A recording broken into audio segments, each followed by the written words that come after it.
إن الحمد لله نحمده ونستعينه ونستغفره ونعوذ بالله من شرور أنفسنا ومن سيئات أعمالنا من يهده الله فلا مضل له ومن يضلل فلا هادي له وأشهد أن لا إله إلا الله وحده لا شريك له وأشهد أن محمدا عبده ورسوله أما بعد أيها أخواتي إخواني السلام عليكم ورحمة الله وبركاته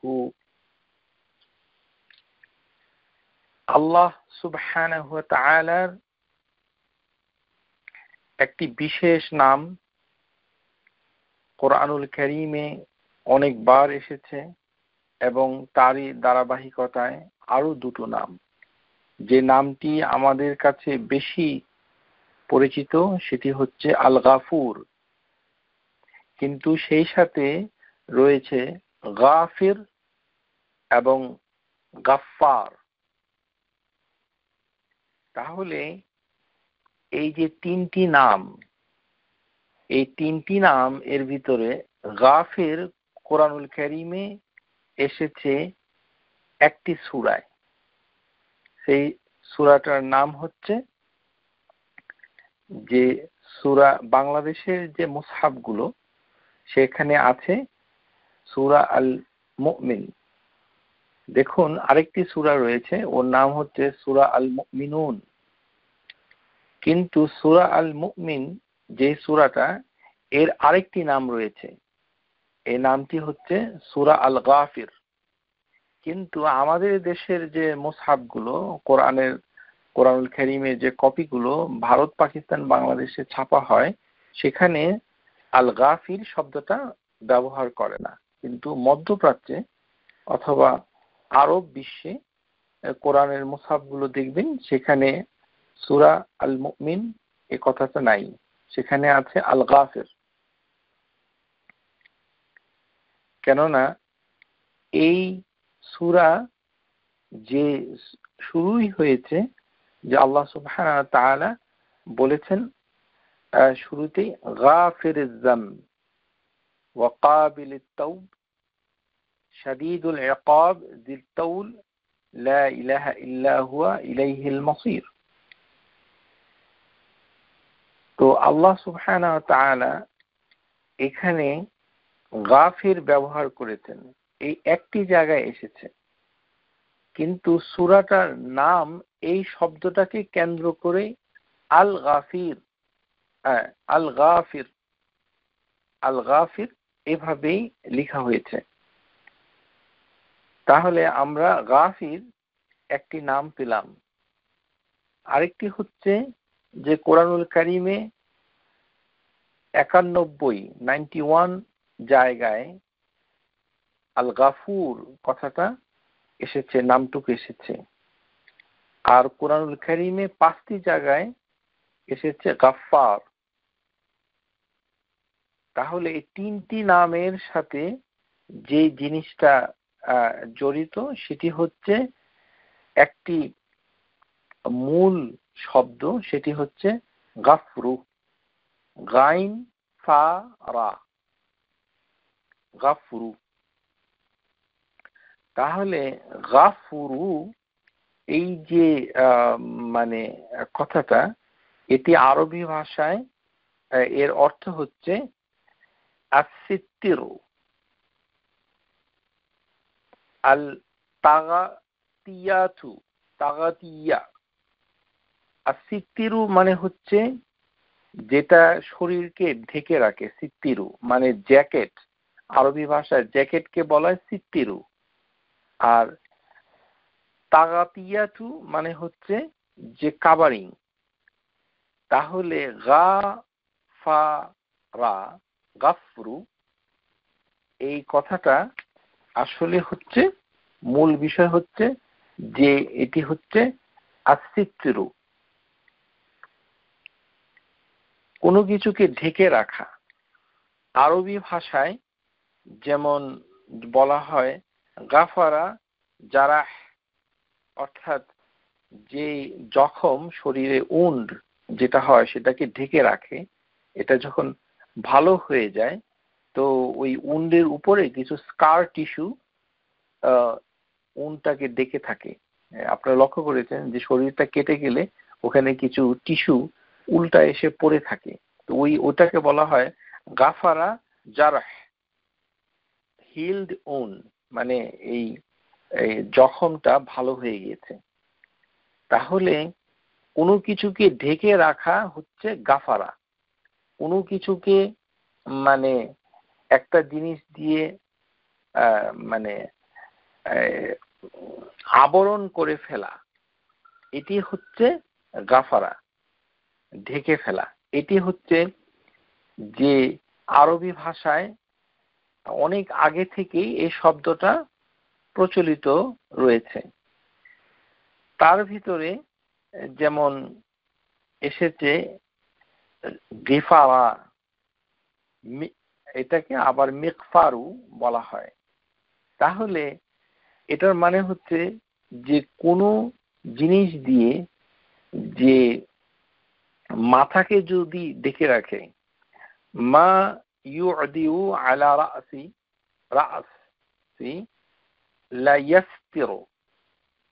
লাইয়াস্তিরু আল গিফারা, যে মাথা যেটা দিয়ে ঢাকে যুদ্ধের সময় সৈনিকরা, ওটাকে হেলমেট বলে। মোটরসাইকেল যারা চালায় হেলমেট, এটাকে আরবি ভাষায় বলে গিফারা অথবা গিফারা। অনেক সময় কাপড় দিয়ে যে মাথা ঢাকে সেটাকেও গিফারা বলা হয়। সাউবু ইয়াগতিয়া বিহি শাই, মানে কোনো কাপড় দিয়ে জিনিসটাকে ঢেকে রাখা। তাহলে কোনো জিনিসকে ঢেকে রাখাকে আগেকার দিন থেকেই গাফারা গিফারা বলা হতো। তাহলে জিনিসটাকে ঢাকা হচ্ছে, ঢেকে রাখা হচ্ছে এই মূল শব্দ গাফারা গাফরু। তাহলে এই শব্দ থেকে যে শব্দটা এসেছে সেটি হচ্ছে গোফরান। ওই যে গোফরান কথাটা, শব্দটা, এটি হচ্ছে মানে যে ক্ষমা আমরা বলি, কিন্তু ওই গুফরান শব্দ থেকে দুটো শব্দের উৎপত্তি, একটা হচ্ছে গাফফার আর একটি হচ্ছে গাফুর। আর গাফির হচ্ছে মানে যে যিনি ক্ষমা করে। তার আগে আমি যে কথাটা আপনাদের বলছিলাম যে গাফারা মানে ঢেকে রাখা, তাহলে এখানে পরিবর্তিত হয়ে মানে জিনিসটাকে ঢেকে রাখা, তার মানে হলো আমরা যে গুনাহগুলো করি এই গুনাহগুলোকে আল্লাহ সুবহানাহু ওয়া তাআলা ঢেকে রাখেন। এই যে ঢেকে রাখা থেকে এই তিনটি শব্দ এইভাবে এসেছে। ওই কারণেই আফু কথাটা এর সাথে সংযুক্ত নয়, এটি সম্পূর্ণ ভিন্ন একটি শব্দ। এর যে মূল শব্দে এর আফু মানে হচ্ছে শব্দটা হচ্ছে আফা, আফা থেকে এসেছে, মানে কোনো কিছুকে মিটিয়ে দেওয়া, মুছে ফেলা, ইরেজ করে দেওয়া, অথবা আমলে না নেওয়া, ইগনোর করা ইত্যাদি।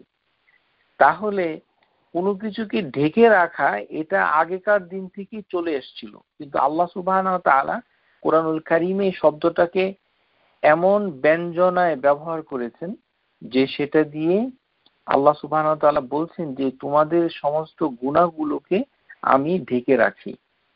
কিন্তু ঢেকে রাখা অর্থেই হাদিসের ভিতরেও প্রমাণ পাওয়া যায়। যেমন বুখারীতে একটি হাদিস এসেছে, ফতে মক্কা অর্থাৎ মক্কা বিজয়ের দিন রাসূলুল্লাহ সাল্লাল্লাহু আলাইহি ওয়াসাল্লাম যখন মক্কাতে প্রবেশ করেন তখন তার মাথায় একটি হেলমেট ছিল। এই কথাটা ফুটে উঠেছে হাদিসের ভাষায়, আন্না রাসূলুল্লাহ সাল্লাল্লাহু আলাইহি ওয়াসাল্লাম দাখালা আমিল ফাতহ ওয়া আলা রাসিহিল মিগফারু, যে নবী সাল্লাল্লাহু আলাইহি ওয়াসাল্লাম যখন ফতে মক্কা, মক্কা বিজয়ের বছর সেখানে ঢুকেছিলেন তখন তার মাথায় মিগফার ছিল, অর্থাৎ তার মাথায় হেলমেট পরিহিত ছিলেন তিনি। তাহলে এটা হাদিসে পাওয়া যাচ্ছে। মিগফার।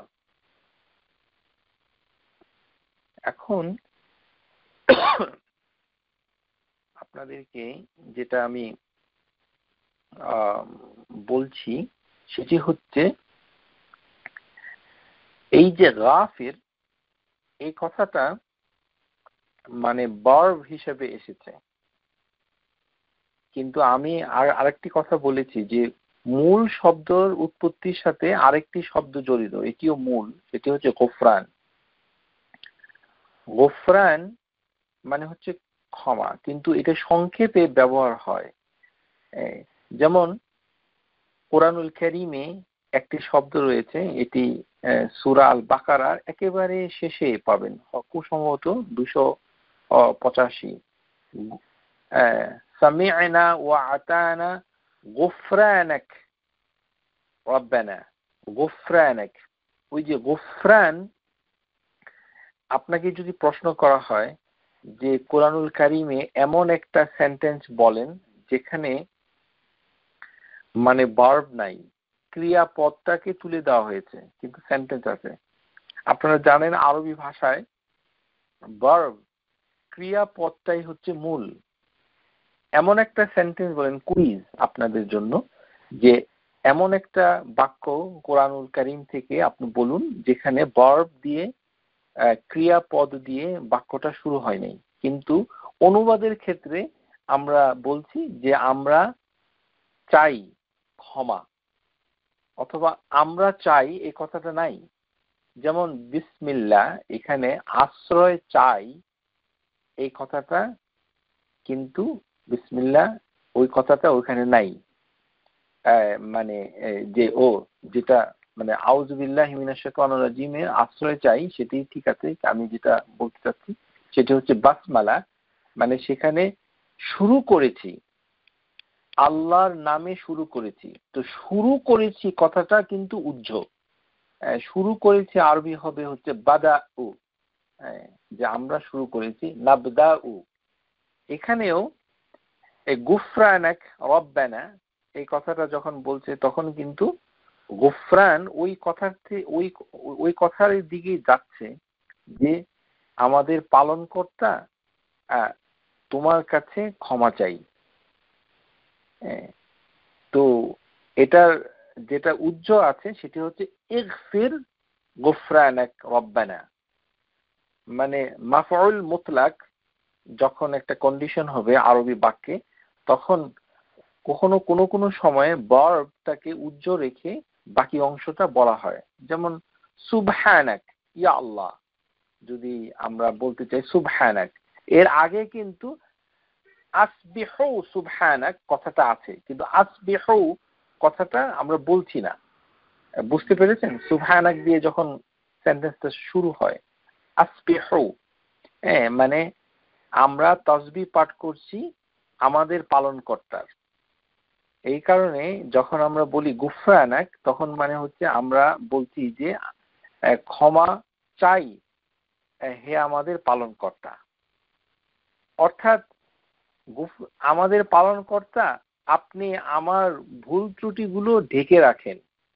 তো আমরা যখন টয়লেট থেকে ফিরে আসি, মানে আমরা যখন বাথরুম করে আসি, তখন আমরা কি বলি? গুফরানাক। গুফরান মানে হচ্ছে টয়লেটের ভিতরে আমরা একটা আড়ালেই থাকার কথা, আমরা আড়াল হয়েছি, মানে লোকচক্ষুর আড়াল থেকে আড়াল হয়েছি, লোকালয় থেকে আড়াল হয়েছি, মানুষের দৃষ্টি সীমানার বাইরে থেকে আড়াল হয়েছি। আমরা আমাদের নিজেকে ঢেকে রেখেছি, ঢেকে রেখে প্রাকৃতিক কর্মটা সম্পাদন করেছি। এখন টয়লেট থেকে আপনি বের হয়েছেন, তো আপনি কি বলছেন? গুফরানাক। অর্থাৎ আল্লাহ তুমি ঢেকে রাখো, যেমন আমি নিজেও নিজেকে ঢেকে রেখেছিলাম। কি ঢেকে রেখো? আমার গুনাহগুলোকে ঢেকে রাখো। গুফরানাক, আমাদের পালনকর্তা। এখানে আমাদের, গুফরানাক আমাদের, তার মানে হচ্ছে আমি নিজের গুনাহটাকেও ঢাকার জন্য আপনার কাছে বলছি ইগফির গুফরানাক, এবং সেই সাথে যারা মুমিন মুসলিম সবার জন্য গুনাহগুলো যেন ঢেকে থাকে সেই কথাটাও আমি বলছি। এই কারণেই আমি বলছি গুফরানাক। অন্যের জন্য ইস্তেগফার করার কথা কিন্তু কোরআনুল কারীমে আছে। হ্যাঁ, যে ইস্তাগফির লিল জামবিক, যেটা নবী সাল্লাল্লাহু আলাইহি সাল্লামকে আল্লাহ সুবহানাহু ওয়া তাআলা বলেছেন, কিন্তু ওয়ালিল মুমিনিনা ওয়াল মুমিনাত এই কথাটাও মানে আছে কোরআনুল কারীমে আছে। তো আমরা কিন্তু বাস্তবে অন্য মানুষের জন্য ইস্তেগফার করি না, মানে বাংলাদেশের জনগোষ্ঠী করে না, জানে না যেহেতু। কিন্তু হাদিসের ভিতরে অনেক প্রমাণ পাওয়া যায় যে বিভিন্ন সাহাবী নবী সাল্লাল্লাহু আলাইহি ওয়াসাল্লামের কাছে গিয়ে তিনি বলতেন, ইস্তিগফার লি ইয়া রাসূলুল্লাহ, আমার জন্য ইস্তিগফার করুন। তো আমরা যেহেতু সচরাচর করি না, কোরআনুল কারীমে হুকুম রয়েছে ইস্তিগফার লিল মুমিনিন ওয়াল মুসলিমিন, এটা হুকুম হিসেবে আছে, কিন্তু আমরা কি কখনো করি? এই কারণেই টয়লেট থেকে বের হলে আপনি যদি নিয়মিত গুফরানাক বলেন তাহলে কিন্তু ওটা অনেকটা আদায় হয়ে যাচ্ছে। কেননা গুফরানাক মানে হচ্ছে আমাদের মানে মানে যিনি আমাদের পালনকর্তা তিনি যেন আমাদের রব্বানা আমাদের যেন গুনাহগুলোকে যেন ঢেকে রাখেন, অর্থাৎ পক্ষান্তরে আমরা সবার জন্য একটা ইস্তেগফার করে নিলাম, এটাই বুঝায়। তো গাফির এটি হচ্ছে ফাইল, মানে যিনি করে, ডুয়েল। আর হচ্ছে ফাআল আরেকটি রূপ, এটি হচ্ছে গাফফার। আর ফাউল হচ্ছে আরেকটি রূপ, সেটি হচ্ছে গাফুর। তাহলে মানে যেটা হচ্ছে যে আল গাফির হুয়াল্লাযী ইয়াসতিরু আলা মুজনিবি, যে যিনি গুনাহ যিনি করে সেই গুনাহটা যিনি ঢেকে রাখেন। তার মানে আল্লাহ সুবহানাহু ওয়া তাআলা আয়াতে কারিমা সূরা আল মুমিনুনের 2 নম্বর আয়াত, গাফিরিজ যাম, মানে যিনি পাপকে মানে ক্ষমা করেন। প্রিয় শ্রোতা, বিনয়ের সাথে আবারও বলছি, বাংলা ভাষায় আফু এবং গাফফার এটা পার্থক্য করা কঠিন। আমাদের ভাষা মানে আমাদের জন্য সহায়ক নয়, মন খারাপ করে লাভ নাই, আবার রাগ করবেন না, কেননা এখানে কিছু বাংলা ভাষার পূজারী রয়েছে আমাদের শ্রোতাদের ভিতরে, যারা বাংলা ভাষার সমালোচনা করলে খুব রাগ হয়ে যান। আল্লাহকে ভয় করুন। আল্লাহ সুবহানাহু ওয়া তাআলার কথাকে আল্লাহ সুবহানাহু ওয়া তাআলা যে ভাষায় বলেছেন সেই ভাষার থেকে জানতে চেষ্টা করুন। ভাষার দ্বৈনতাকে স্বীকার করুন, বাস্তবতাকে মেনে নিন, তাহলেই আমাদের জাগতিক কল্যাণ হবে। সব ভাষাতে সবকিছু প্রকাশ পায় না। আল্লাহ সুবহানাহু ওয়া তাআলা কোরআনুল কারীমে নিজেকে উপস্থাপন করেছেন। সুতরাং আরবি ভাষা থেকে আপনার জানতে হবে। আফু আর গাফুর এটি অনুবাদের ক্ষেত্রে দুটোই লেখা আছে ক্ষমা।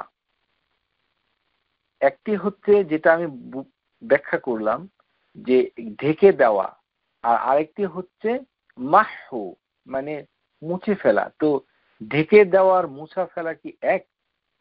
আপনি গাড়ির মানে উইন্ডশিল্ডে পানি জমেছে, আপনি মুছে ফেলছেন, এটি একটি অর্থ। আর আপনি কাপড় দিয়ে ঢেকে ফেলছেন, এটা আরেকটি অর্থ। আল্লাহ আমাদের সহায় হন। তো গাফিরিজ যাম, কিন্তু আল্লাহ সুবহানাহু ওয়া তাআলা শুধু ঢাকেন এই কথাটা আল্লাহ সুবহানাহু ওয়া তাআলা মাত্র একবার বলেছেন। সুবহানাল্লাহ, আল্লাহ সুবহানাহু ওয়া তাআলা কত মেহেরবান। তিনি মাত্র একবার এই ডুয়াল ফর্মে বলেছেন যে গাফিরিজ যাম, অর্থাৎ তিনি আসলে বলতে চান না, একেবারেই বলতে চান না, একবার শুধু শব্দটা ব্যবহার করেছেন, গাফিরিজ যাম। তো এখান থেকেই এসেছে হলো আল গাফির, গাফির। এই জন্য কোন কোন স্কলার এটাকে নাম হিসাবে মানে তাদের কিতাবাদিতে উল্লেখ করেন নাই। যেমন ফিকহুল আসমাউল হুসনা, সেখানে শেখ আব্দুর রাজ্জাক গাফিরকে তিনি নাম হিসাবে উল্লেখ করেন নাই, কিন্তু অনেক স্কলার তারা গাফিরকে নাম হিসাবে ধরেছেন। তাহলে তিনটি নাম একসাথে, যারা শুধু ওই যে 99 ধরে নাচানাচি করছেন, আমি নাচানাচি অর্থটাই বলবো, এটি ভালো নয়। এটাকে মাথা থেকে সরিয়ে ফেলুন। আপনি যখন 99 নামটাকে নিচ্ছেন, একে তো 99 এর বেশি নাম পাওয়াই যাচ্ছে, তারপরে আপনি কোন 99 নিচ্ছেন? আপনার যে বই, যেটা নিয়ে আপনি খুব ব্যতিব্যস্ত হয়ে পড়েছেন, আপনি লক্ষ্য করুন সেখানে কি 3টি নাম আছে? কোন নামটা কম মূল্য? আল্লাহর কোন নামটার থেকে আপনি পার্থক্য করবেন? গাফফার একটি নাম, গাফুর আরেকটি নাম, এবং দুটোর ভিতরে অনেক পার্থক্য রয়েছে। তারপরে রয়েছে গাফির। সুতরাং এভাবে 99 এর ব্যবসা বন্ধ করতে হবে। যে সকল নাম কোরআনুল কারীম এবং হাদিসের ভিতরে এসেছে, সব নাম আমাদের জানতে হবে। সেখান থেকে বাছাই করে, যে মনোনয়ন আমরা জানি না, আল্লাহ সুবহানাহু ওয়া তাআলা জানেন, সেই 99 নাম যদি আমাদের ভাগ্যে চলে আসে, তাহলে আমরা চূড়ান্ত উপকৃত হব। কোন 99 নেই সেটা আমরা জানি না। সুতরাং বুঝতে পারছেন প্রিয় শ্রোতা, যে এখানে আমাদের 3টি নাম, গাফির, গাফফার, গাফুর। এবং বইগুলোতে দেখবেন যে এই 3টা নাম একত্রে নাই, একটাকে ধরেছে। তো একটিকে যদি আপনি ধরেন, তাহলে আরেকটি যাবে কোথায়? ওটি কি নাম নয়? এবং ওটা কত গুরুত্বপূর্ণ। তো আল্লাহ সুবহানাহু ওয়া তাআলা একটি ভার্ব, ফাইল, গাফির যাম, এখান থেকে একটি নাম, যে তিনি গুনাহকে ঢেকে রাখেন, যেটা সহজ সরল অনুবাদ হচ্ছে ক্ষমা করে দেন। আমরা ক্ষমা করে দেন এই অর্থেই নিচ্ছি, অর্থাৎ ক্ষমাকারী। তার মানে পাপ হচ্ছে ক্ষমা করেন, এখানে আর কিছু বর্ণনা নাই। তারপরের যে শব্দ দুটো, ওয়াকাবিলিত তাওব, যে তিনি, এটাও কাবিল মানে ফাইল এই ফর্মে এসেছে, গ্রামার, মানে যিনি কবুল করেন, তওবাকে কবুল করেন। কিন্তু লক্ষ্য করুন প্রিয় শ্রোতা, কাবিল কিন্তু আল্লাহর নাম নয়। কাবিল মানে তিনি গ্রহণ করেন, ওই নামটা হবে আত-তাওয়াব, যিনি তাওবা কবুল করেন। সুতরাং শব্দ হলেই তার নাম হয় না। কাবিলিত তাওব, শাদীদিল ইকাবি যিল তাওল, এবং সেই সাথে তিনি কঠোর শাস্তিদাতা এবং সামর্থ্যবান। হ্যাঁ, তো আশা করি আপনারা যেটা বুঝতে পারছেন এখন, সেটি হচ্ছে যে আল গাফির মানে হচ্ছে যিনি গুনাহগুলোকে ঢেকে রাখেন। হ্যাঁ, ওহুয়াল্লাযী ইয়াসতিরু আলা মাজনাব, এটি হচ্ছে গাফির। হ্যাঁ, এখন ঢেকে থাকলে কি হবে? এর এর ফাইদা মানেটা কি? তার মানে হলো এটার অনিষ্ট থেকে আপনি বেঁচে থাকবেন। আমরা যদি কাভারিং দিয়ে থাকি, হেলমেট পরে থাকি, তাহলে কি হবে? শত্রুর আক্রমণ থেকে মাথাটাকে রক্ষা করতে পারবেন। তো যখন আল্লাহ গাফির হয়ে যান, গাফির যান, তার মানে গুনাহটাকে তিনি ঢেকে দেন। গুনাহটার প্রতিক্রিয়া হিসাবে আমরা কিছু পাই না। এই কারণেই অনেক ইস্তেগফার করলে অনেক উপকার। কেননা এটার পার্শ্ব প্রতিক্রিয়াটা মুক্ত হয়ে গেলাম, আমাদের আর কোনো ইম্প্যাক্ট পড়ছে না আমাদের জীবনে অথবা শরীরে অথবা মননে অথবা আমাদের স্বার্থে। আশা করি বুঝতে পেরেছেন। তারপরে হচ্ছে আল গাফুর। গাফুর হচ্ছে ফাউল, মানে হচ্ছে এটা হচ্ছে আল্লাযী ইয়াকসিরু মিনহু সিতর আলাল মাজনিবিন মিন ইবাদি, মানে অধিকভাবে, মানে মানে মানে কোনো হিসাব ছাড়া মানে তিনি ঢেকে রাখেন। গাফুর মানে গুনাহটা যত বড় হোক না কেন, সেটাকে তিনি ঢেকে রাখেন। ইয়াকসিরু, কাফুর মানে এটি হচ্ছে, এটাকে বলা হয় আরবি ভাষায় মুবালাগা, সিগাতু মুবালাগা। এখানে মুবালাগা হয়েছে কোথা থেকে? গাফির থেকে। কোথায়? গাফুর। হ্যাঁ, তাহলে প্রচুর পরিমাণে, বিশালভাবে সীমাহীন, কোনো পরোয়া আল্লাহ সুবহানাহু ওয়া তাআলা করে না, সেভাবে তিনি হচ্ছেন গাফুর।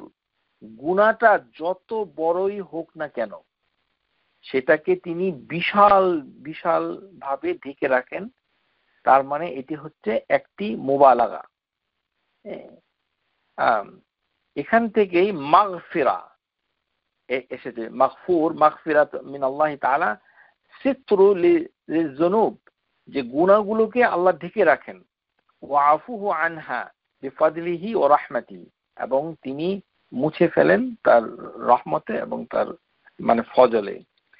কিন্তু আমরা গাফুর যেটি আকসারু মিন সিতর, মানে বহুল পরিমাণে, মানে এটা এই জিনিসটা আল্লাহ সুবহানাহু ওয়া তাআলা কেন করছেন, যে গুনাহটাকে যেন মানে যত বড়ই হোক না কেন সেটাকে তিনি ক্ষমা করে দেন।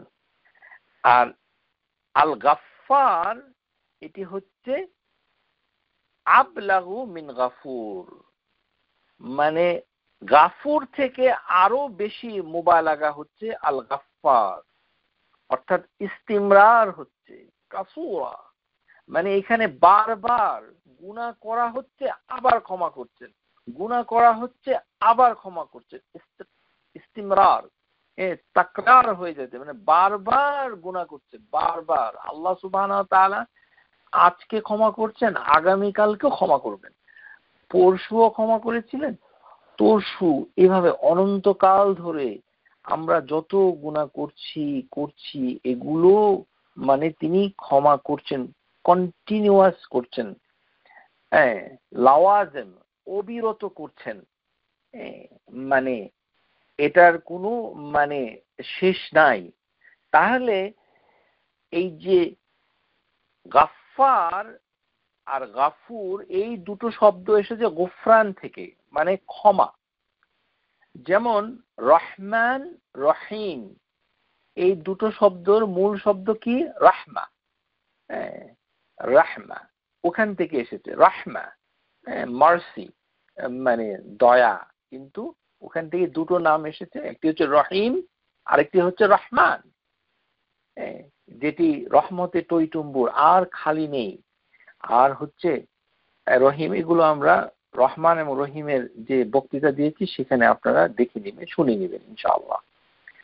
তাহলে গাফুর হচ্ছে কোয়ালিটি, মানে কোয়ালিটিটিভ, মানে গুণগত, মানে একটা গুনাহ যত বড়ই হোক না কেন আল্লাহ সুবহানাহু ওয়া তাআলা গাফুর, তিনি ক্ষমা করবেনই। এটি হচ্ছে কোয়ালিটির দিকটা টেকেল করছে।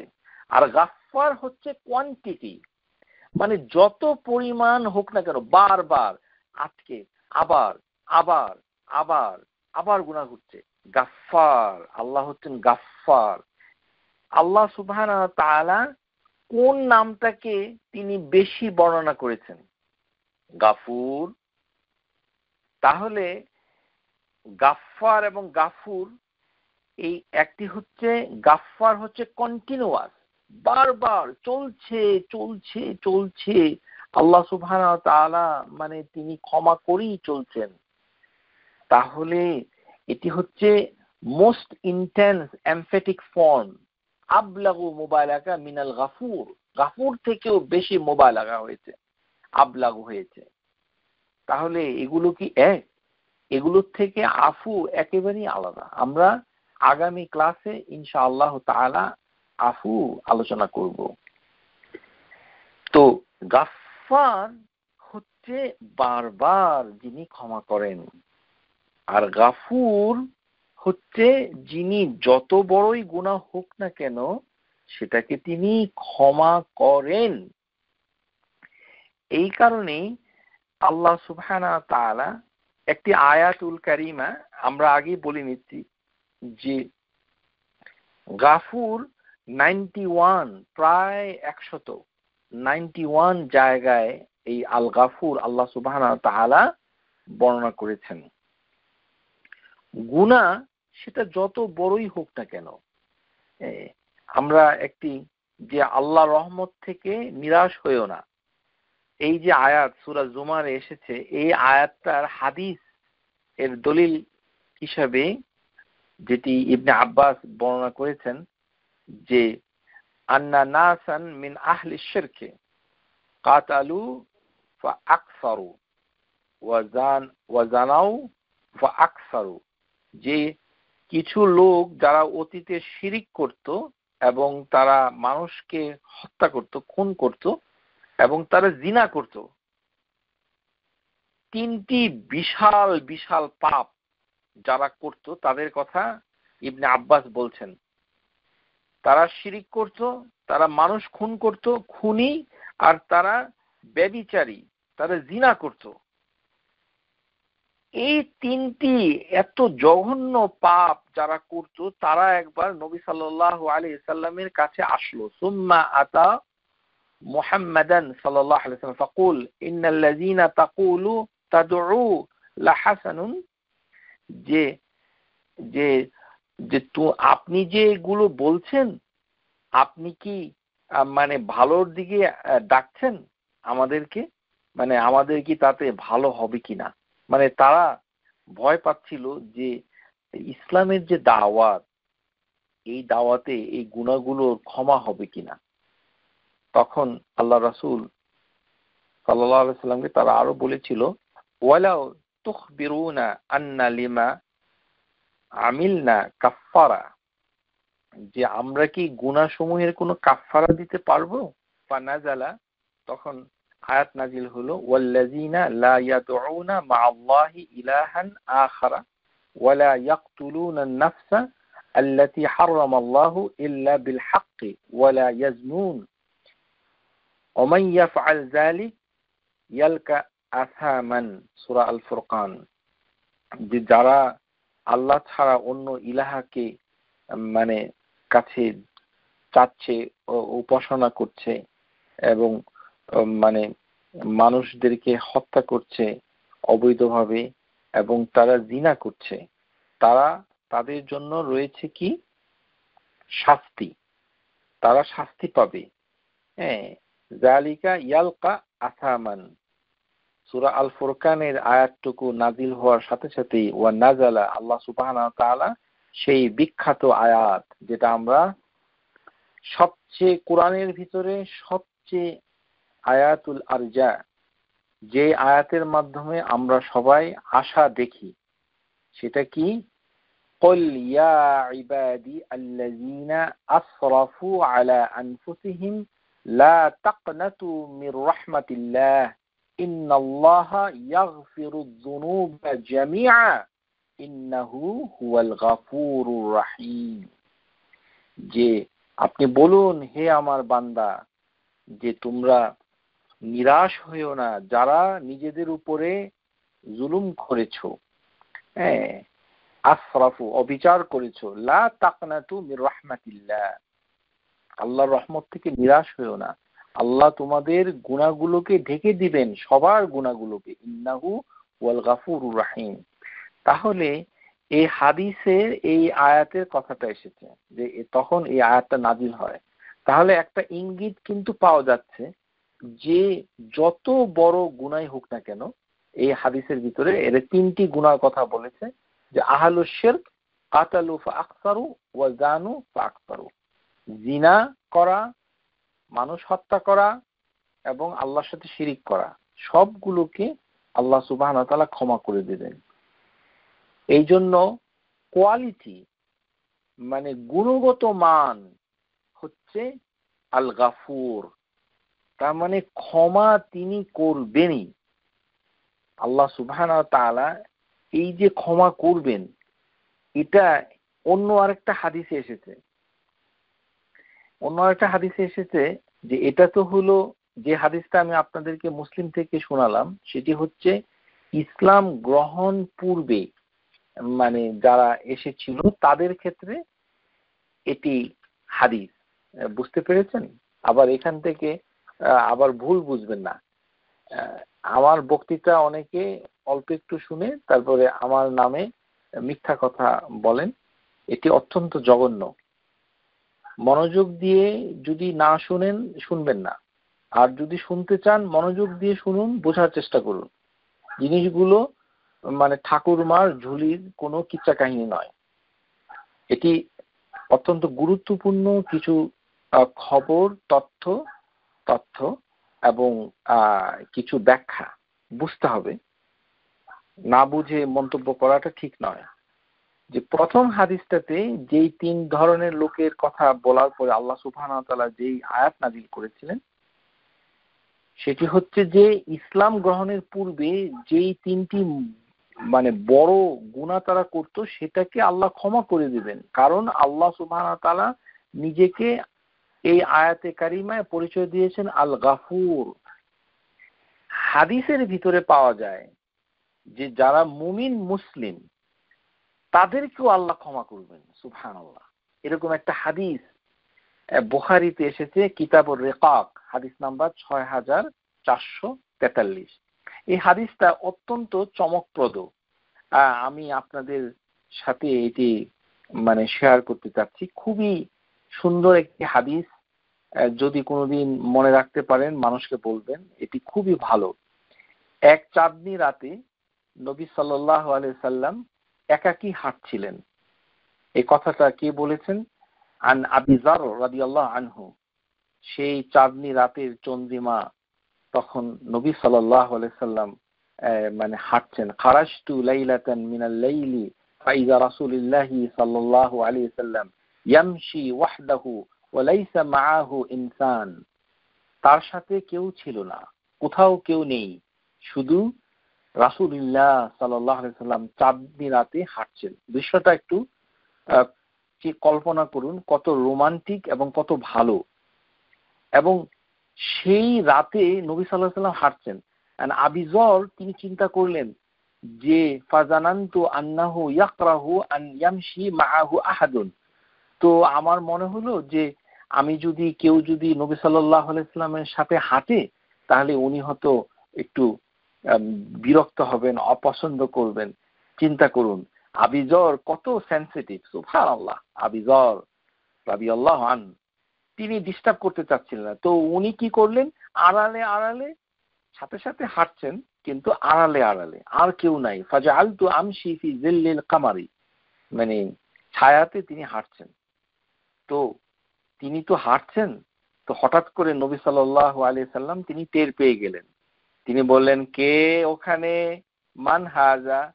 তখন আবি যর জড়সড় হয়ে বলল, কুলতু আবি যর জাআলানিল্লাহু ফিদাআক। জি, আমি আবু যর, আমার আল্লাহ যেন আমাকে কবুল করেন, কোরবানি করেন আপনার জন্য।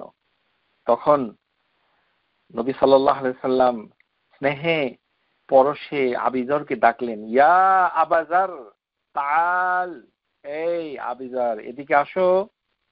তখন ফামাশিতু মাআহু সাআতান, তখন এই ঘন্টাখানেক তারা হাঁটলো। দেখুন, দুজন মিলে হাঁটছে।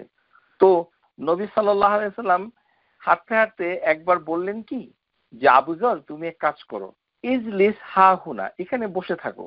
তা আবু যর একদম সুবোধ বালকের মতো চুপচাপ জায়গাটাতে বসে থাকলো। ইমাম বুখারী হাদিসটা এমন কাব্যিক ভাবে বর্ণনা করেছে, সুবহানাল্লাহ, আপনার পড়লে আপনার মনটা জুড়িয়ে যাবে। সুবহানাল্লাহ। ফাআজলাসানি মিন কাইন হাওলাহু হিজরাতুন, আমার আশেপাশে কোনো কিছু ছিল না, শুধু পাথর। আমি চুপচাপ বসেছিলাম। হ্যাঁ। তো নবী সাল্লাল্লাহু আলাইহি সাল্লাম চলে যাওয়ার সময় বললেন আবু যরকে, ইজলিস হা হুনা হাত্তা আরজা ইলাইক, তুমি এখানে বসে থাকো, কেমন, যতক্ষণ না আমি ফিরে আসি। তো আবু যর বলছে, ফান্তালাকা হাররাতিন হাত্তা লা আরাহু, তিনি হাররা নামে একটি জায়গার দিকে চলে গেলেন। নবী সাল্লাল্লাহু আলাইহি সাল্লাম এবং তার দৃষ্টি সীমানার বাইরে চলে গেল। তো অনেকক্ষণ ধরে কোনো খোঁজ খবর নাই। আবু যর রাদিয়াল্লাহু আনহু সাহাবী জালিল কদর, তিনি চুপচাপ বসে আছেন। তো নবী সাল্লাল্লাহু আলাইহি সাল্লাম যেহেতু বলছে যে অপেক্ষা করো, অপেক্ষা করছেন, চুপচাপ বসে আছেন। এই চাঁদনি রাত, খুব নীরবতা, কোনো শব্দ নাই। হঠাৎ করে আবু যর একটা মানে নবী সাল্লাল্লাহু আলাইহি সাল্লামের কণ্ঠের আওয়াজ পেলেন। যে উনি বারবার বলছেন ওয়া ইন সারাকা ওয়া ইন জানা, ওয়া ইন সারাকা ওয়া ইন জানা, ওয়া ইন সারাকা ওয়া ইন জানা, যদিও চুরি করে, যদিও জিনা করে। এটার অর্থ হচ্ছে এই, সামিআতু ওয়া হুয়া মুকবিলুন ওয়া হুয়া ইয়াকুল ওয়া ইন সারাকা ওয়া ইন জানা, ওয়া ইন সারাকা ওয়া ইন জানা, ওয়া ইন সারাকা ওয়া ইন জানা।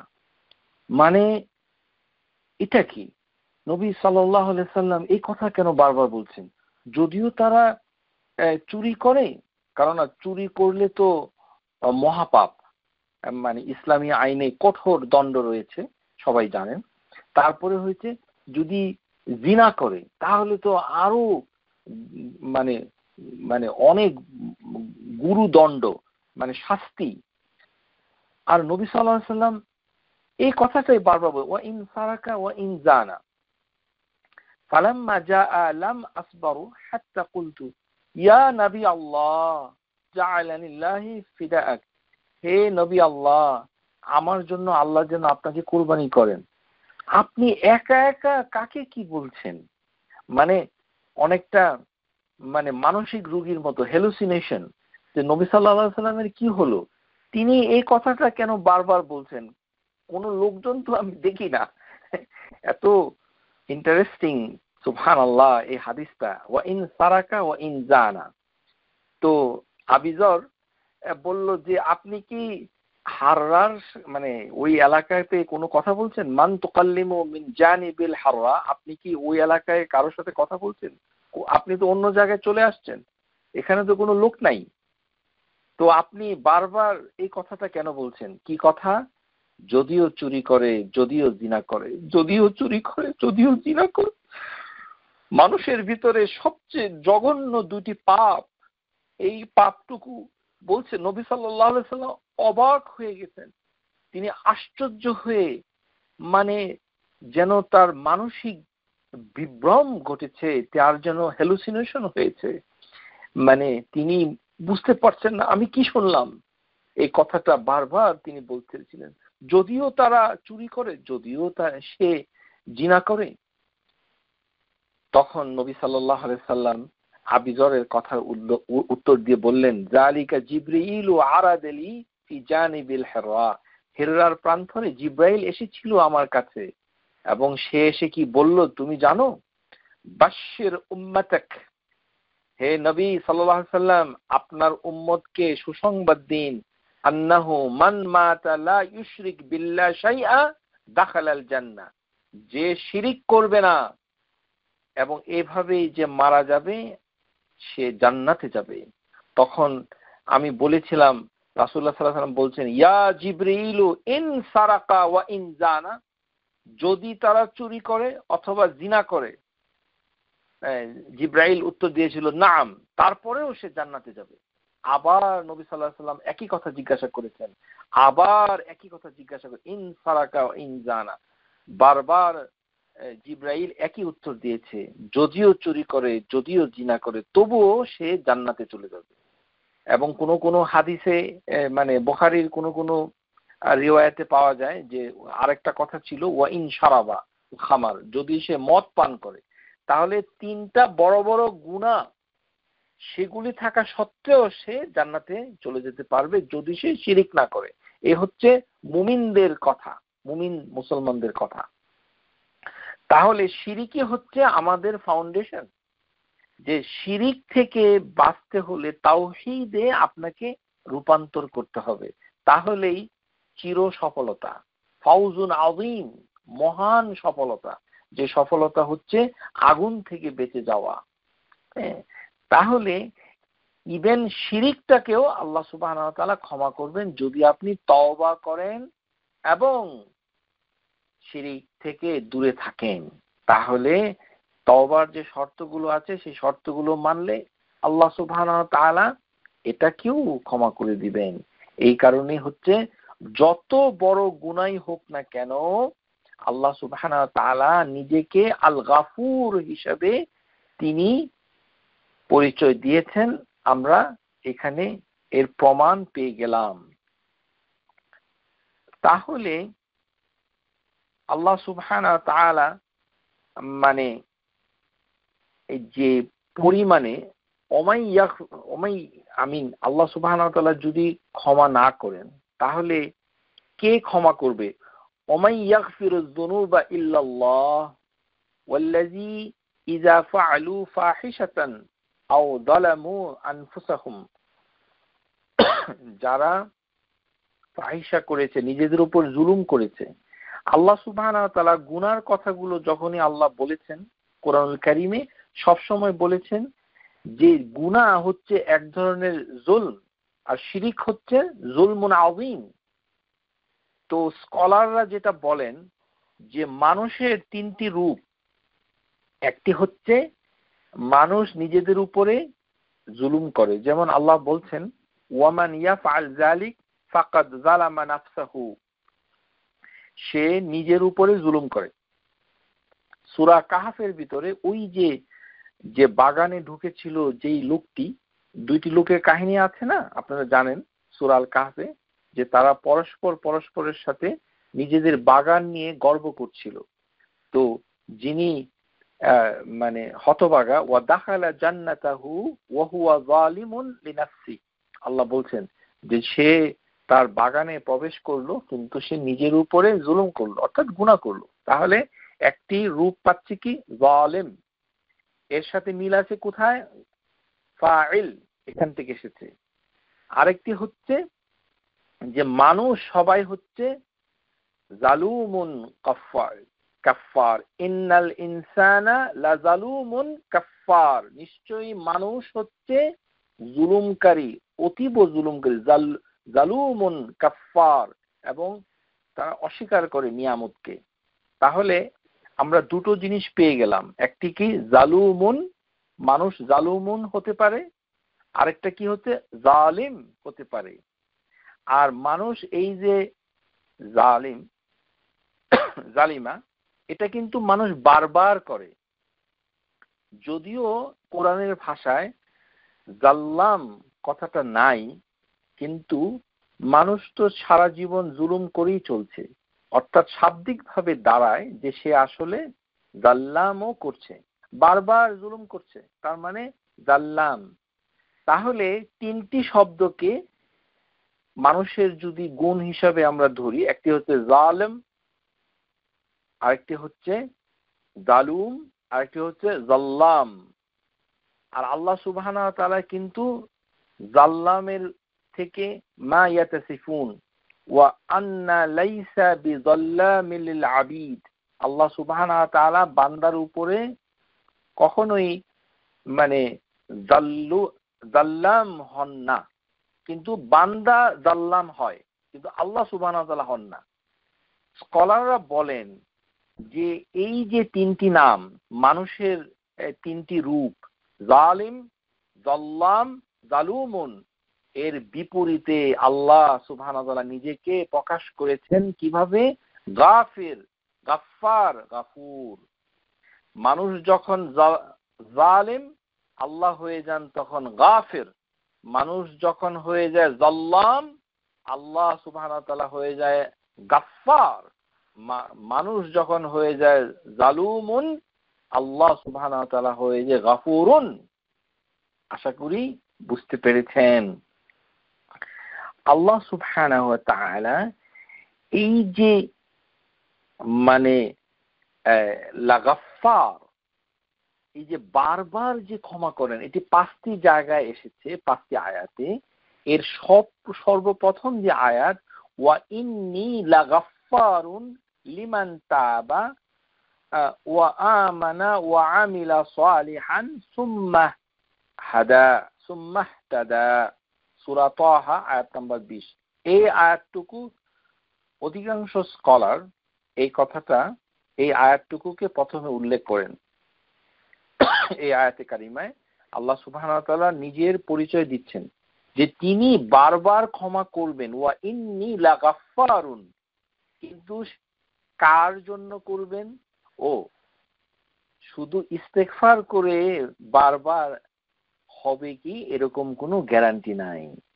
লিমান তাবা, যে তওবা করবে। 4টি জিনিস এটার সাথে আল্লাহ সুবহানাহু ওয়া তাআলা শর্ত হিসেবে দিয়েছেন।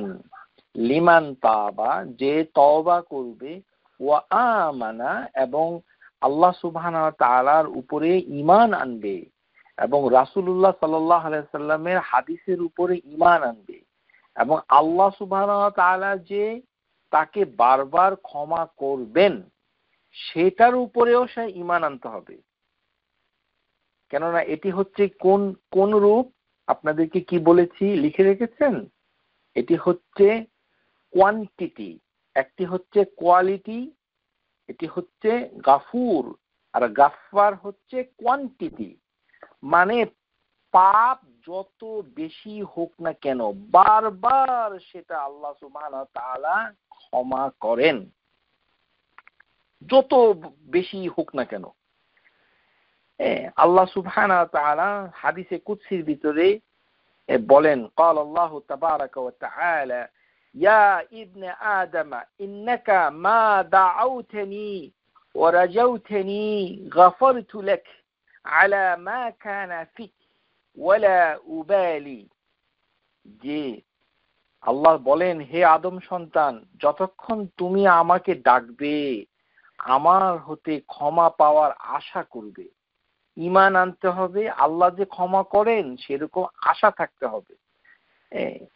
যেমন আমাদের যারা অসুস্থ হয়ে মরে যায় তারা অনেক সময় খুব আজে বাজে কথা বলে যে আল্লাহ আমাকে ক্ষমা করবে না। এটা যদি মুখে একবার বলেন তাহলে ঘরের লোক সবাই চুপ হয়ে যাওয়া উচিত, নিজেরা আস্তাগফিরুল্লাহ পড়া উচিত, আল্লাহর কাছে তওবা করা উচিত, এবং তার জন্য, তার সাথে আর কোনো কথাবার্তা বলা ঠিক না। হে আল্লাহ, ইয়া রহমান ইয়া রহিম। এই বিভিন্ন হসপিটালে বিভিন্ন মুমূর্ষু ব্যক্তির কাছে যাওয়ার অভিজ্ঞতা আমার রয়েছে। এই যখনই কোনো নসিহত করতে আমি যাই, আমি দেখেছি বাংলাদেশি সমাজে তারা বেশি কথা বলে, এই খাবার দাও, এই সেই, মানে আস্তাগফিরুল্লাহল আযীম। যখন কোনো জ্ঞানী ব্যক্তি মুমূর্ষু রোগীর কাছে এসে আল্লাহর দিকে দাওয়াত দেয়, তখন সবার উচিত চুপ থাকা, শোনা যে তিনি কি বলছেন। আল্লাহর যে একটি বিরাট গুণ সেটা আলোচনা হচ্ছে, মুমূর্ষু লোকটাকে উৎসাহিত করা হচ্ছে, সেজন্য আল্লাহর কাছে ক্ষমা চায়। মানুষ হইচই করে নষ্ট করে দেয়। আল্লাহ সুবহানাহু ওয়া তাআলা হাদিসে কুদসির ভিতরে বলছেন যে, হে আমার বান্দা, তুমি যতবার ডাকবে আর আমার প্রতি আশা করবে, গাফারতু লাক, আমি তোমাকে ক্ষমা করে দেব, আলা মা কানা ফিক, তুমি যতই তুমি গুনাহ করো না কেন, যতবার গুনাহ করো, অধিক গুনাহ করো, সংখ্যায় পরিমাণে, ওয়ালা উবালি, এতে আমি কোনো পরোয়া করি না। ইয়া ইবনে আদম লাউ বালাগতা যুনুবাকা আনান আস-সামাই, যদি তোমার গুনাহ এমন গুনাহ করেছো যে আকাশের সীমানা মেঘমালা পর্যন্ত, মানে হেভেন, আসমানের সীমানা পর্যন্ত পৌঁছে যায়, এমন গুনাহ যদি করো, সুম্মা ইস্তাগফারনি সুম্মা ইস্তাগফারতানি গাফারতু লাক, তারপরে যদি তুমি আমার কাছে ক্ষমা প্রার্থনা করো, আমি তোমাকে ক্ষমা করব, ওয়ালা উবালি, আমি কোনো পরোয়া করি না। ইয়া ইবনে আদম ইন্নাকা লাউ আতাইতানি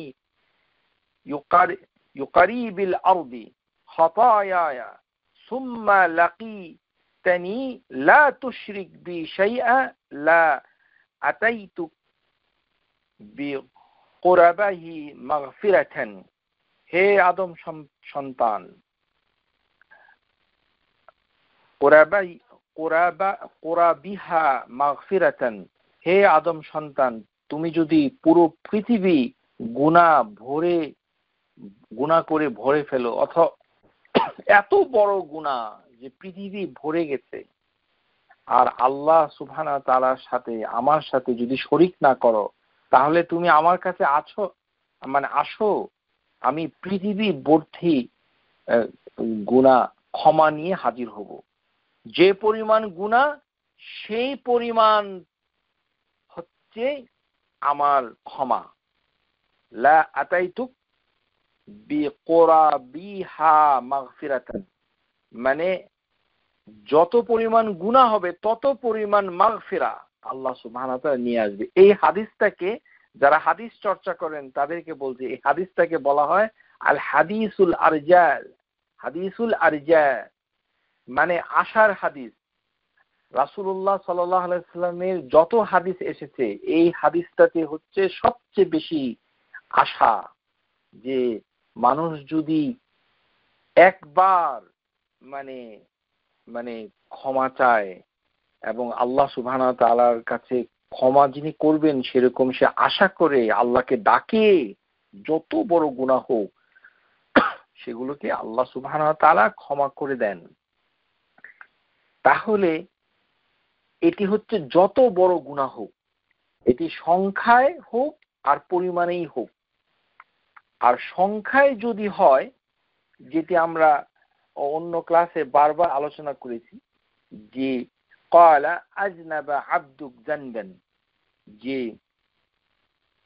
একজন মানে ক্বালা নবী সাল্লাল্লাহু আলাইহি ওয়াসাল্লাম মানে তিনি বলছেন আযনাবা আবদুন যানবান, যে বান্দা যখন সে গুনাহ করে, ফাকাল আল্লাহুম্মা গফির লি যানবি, এবং বলে আল্লাহ আমাকে ক্ষমা করো, আমার গুনাহকে ক্ষমা করো। ফাকালা তাবারাকা ওয়া তাআলা, আল্লাহ তখন বলেন আযনাবা আবদি যানবান, আমার বান্দা গুনাহ করেছে, ফাআলিমা আন্না লাহু রাব্বান ইয়াগফিরু যানবান, আমার বান্দা কি জানে যে তার একটা রব আছে, সে ক্ষমা করে, ইয়াখুযু বিযানবি, এবং সে ইচ্ছা করলে তার গুনাহকে ধরতেও পারে, সুম্মা আদা আযনাবা, এবং সে মানে আবার গুনাহ করে, ফাকালা আইয়ে রব্বি ফাগফির লি যানবি, ফাকালা তাবারাকা ওয়া তাআলা আবদি আযনাবা যানবান ফাআলিমা আন্না লাহু রাব্বান ইয়াগফিরু যুনুবা ওয়া ইয়াখাযু বিযানবি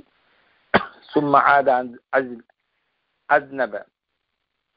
মানে হচ্ছে যে বারবার আল্লাহর কাছে সে ক্ষমা চায়, আল্লাহ সুবহানাহু ওয়া তাআলা বারবার তাকে ক্ষমা করেন। কেননা আল্লাহ সুবহানাহু ওয়া তাআলা খবর নিচ্ছেন যে আমার বান্দা কি জানে তার একটি রব আছে, আযনাবা আবদি যানবান, এইভাবে ক্ষমা করতেই থাকে। এই হাদিসটা অনেকগুলো রিওয়ায়াত এসেছে। একটি রিওয়ায়াত এসেছে যে আল্লাহ সুবহানাহু ওয়া তাআলা ফেরেশতাদেরকে ডেকে এনে বলেন যে তোমরা সাক্ষী থাকো আমার এই বান্দাকে আমি ক্ষমা করে দিলাম, এরকমও একটি রিওয়ায়াত এসেছে। আবার এসেছে যে ই'মালু মা শি'তা ফাকাদ গাফারতু লাক, তুমি কাজ করে যাও যা তোমার সম্ভব, যা ইচ্ছা তুমি করে যাও, গাফারতু লাক, আমি তোমাকে ক্ষমা করে দেব। সুবহানাল্লাহ। তাহলে এই যে বারবার ক্ষমা করে দিচ্ছে, এটি হচ্ছে কি মানে আমরা যেই বিষয়টা পড়ছি সেটি হচ্ছে গাফফার, তিনি বারবার ক্ষমা করে দিচ্ছেন। আমরা তার পরিচয় পেয়ে গেলাম, গাফফার। এর হাদিস থেকেও দলিল পেয়ে গেলাম যে গাফফার হচ্ছে মানে বারবার ক্ষমা করছে, ইস্তিমরার হয়ে যাচ্ছে। তাহলে বারবার ক্ষমা করার জন্য আল্লাহ সুবহানাহু ওয়া তাআলা যে শর্তটাকে এটি দিয়েছেন, হাদিসটাকে আপনাদেরকে দেখতে হবে হাদিসের দিক থেকে, কিন্তু হাদিসের এই ব্যাখ্যাটা কোরআনুল কারীমে চলে এসেছে। সুতরাং শুধু ক্ষমা চাইলেই হবে না, বারবার যখন চলতে থাকবে তখন আপনাকে এই শর্তগুলো পূরণ করতে হবে। লিমান তাবা, তওবা করতে হবে, ওয়া আমানা ওয়া আমিলা সালিহান, ভালো কাজ করতে হবে। ভালো কাজ হচ্ছে আল্লাহর ইবাদত করতে হবে, তারপরে সৎ কাজের আদেশ দিতে হবে, অসৎ কাজের নিষেধ করতে হবে। এই সুম্মাহতাদা, এবং এইভাবে নিজেকে আল্লাহ সুবহানাহু ওয়া তাআলার কোরআনুল কারীমের তাফসীর অনুযায়ী নিজেকে গঠন করতে হবে, সহিহ হাদিস অনুযায়ী নিজের আকীদাকে শুদ্ধ করতে হবে। সুম্মাহতাদা, গাইডেড হতে হবে। আপনাকে হিদায়াত নিতে হবে কিভাবে? কোরআন এবং সুন্নাহ অনুযায়ী। তারপর তার উপর ইস্তিকাম থাকতে হবে, তার বাইরে যাওয়া চলবে না। এর তাফসিরে এইভাবে এসেছে, মানে যারা তাফসির পড়েন চারটি জিনিস এইভাবে বর্ণনা করেছেন, ইবনে আব্বাস থেকে এসেছে। তাহলে আল্লাহ সুবহানাহু ওয়া তাআলা ওয়া ইন্নি মানে হচ্ছে যে নিশ্চয়ই নিশ্চয়ই, এখানে মানে মুশাদ্দাদ হয়েছে, ইন্নি মানে নিশ্চয়ই, তারপরে লা গাফফারুন, লা দিয়ে লামুল তাওকীদ, মানে আবার জোর দেওয়া হয়েছে, ইন্নি একটি জোর স্ট্রেস করা হয়েছে, আবার আরেকটি জোর, ইন্নি লা গাফফারুন, আমি বারবার ক্ষমা করব, নিশ্চয়ই ক্ষমা করব, লিমান তাবা ওয়া আমানা ওয়া আমিলা সালিহান সুম্মা ইহতাদা। আর এই আল গাফফার আবার অন্য আয়াতে এসেছে সূরা সাদ, যে রাব্বুস সামাওয়াতি ওয়াল আরদ ওয়া মা বাইনাহুমা আল আজিজুল গাফফার। তারপরে এসেছে যে সূরা আজ-জুমার যে আলা হুয়াল আজিজুল গাফফার। তারপরে এসেছে সূরা আল গাফির, তাদউনানি লা আকফুরা বিল্লাহি ওয়া উশরিকা বিহি মা লাইসা লি বিহি ইলমুন ওয়া আনা আদউকুম ইলা আজিজিল গাফফার। তারপরে সূরা নূহ, ফাকুলতু ইস্তাগফিরু রাব্বাকুম ইন্নাহু কানা গাফফারা, যে ফাকুলতু ইস্তাগফিরু রাব্বাকুম, তোমরা রবের প্রতি ইস্তিগফার করো, তাহলে কারণা ইন্নাহু কানা গাফফারা। এই যে কানা দিয়ে যখন কোনো কথা বলা হয়, যদিও শাব্দিকভাবে এটি হচ্ছে অতীতকাল, কিন্তু কোরআনুল কারীমের ভাষায় এটি হচ্ছে লাওয়াজিম, অর্থাৎ সর্বদাই তিনি ক্ষমা করছেন। লাওয়াজিম সর্বদাই, অলওয়েজ, কানা গাফফারান। তাহলে এই যে সর্বদাই করছে, এই কারণেই আমরা বাংলা অনুবাদ করেছি কি অবিরত ক্ষমাকারী, বুঝতে পেরেছেন? আর গাফুরের অনুবাদ আমরা কি করেছি, সীমাহীন ক্ষমাকারী। মানে যত বড় গুনাহ হোক, ওটা হচ্ছে কোয়ালিটেটিভ মানে অ্যাপ্রোচ, আরেকটি হচ্ছে কোয়ান্টিটেটিভ অ্যাপ্রোচ। তাহলে সীমাহীন এটা আর কি ধরে নিচ্ছেন, মানে আমরা বলছি না যে বাংলা ভাষায় অনুবাদ হচ্ছে না, কিন্তু আসলে বাংলা ভাষায় আল্লাহ সুবহানাহু ওয়া তাআলাকে বোঝা যাচ্ছে না।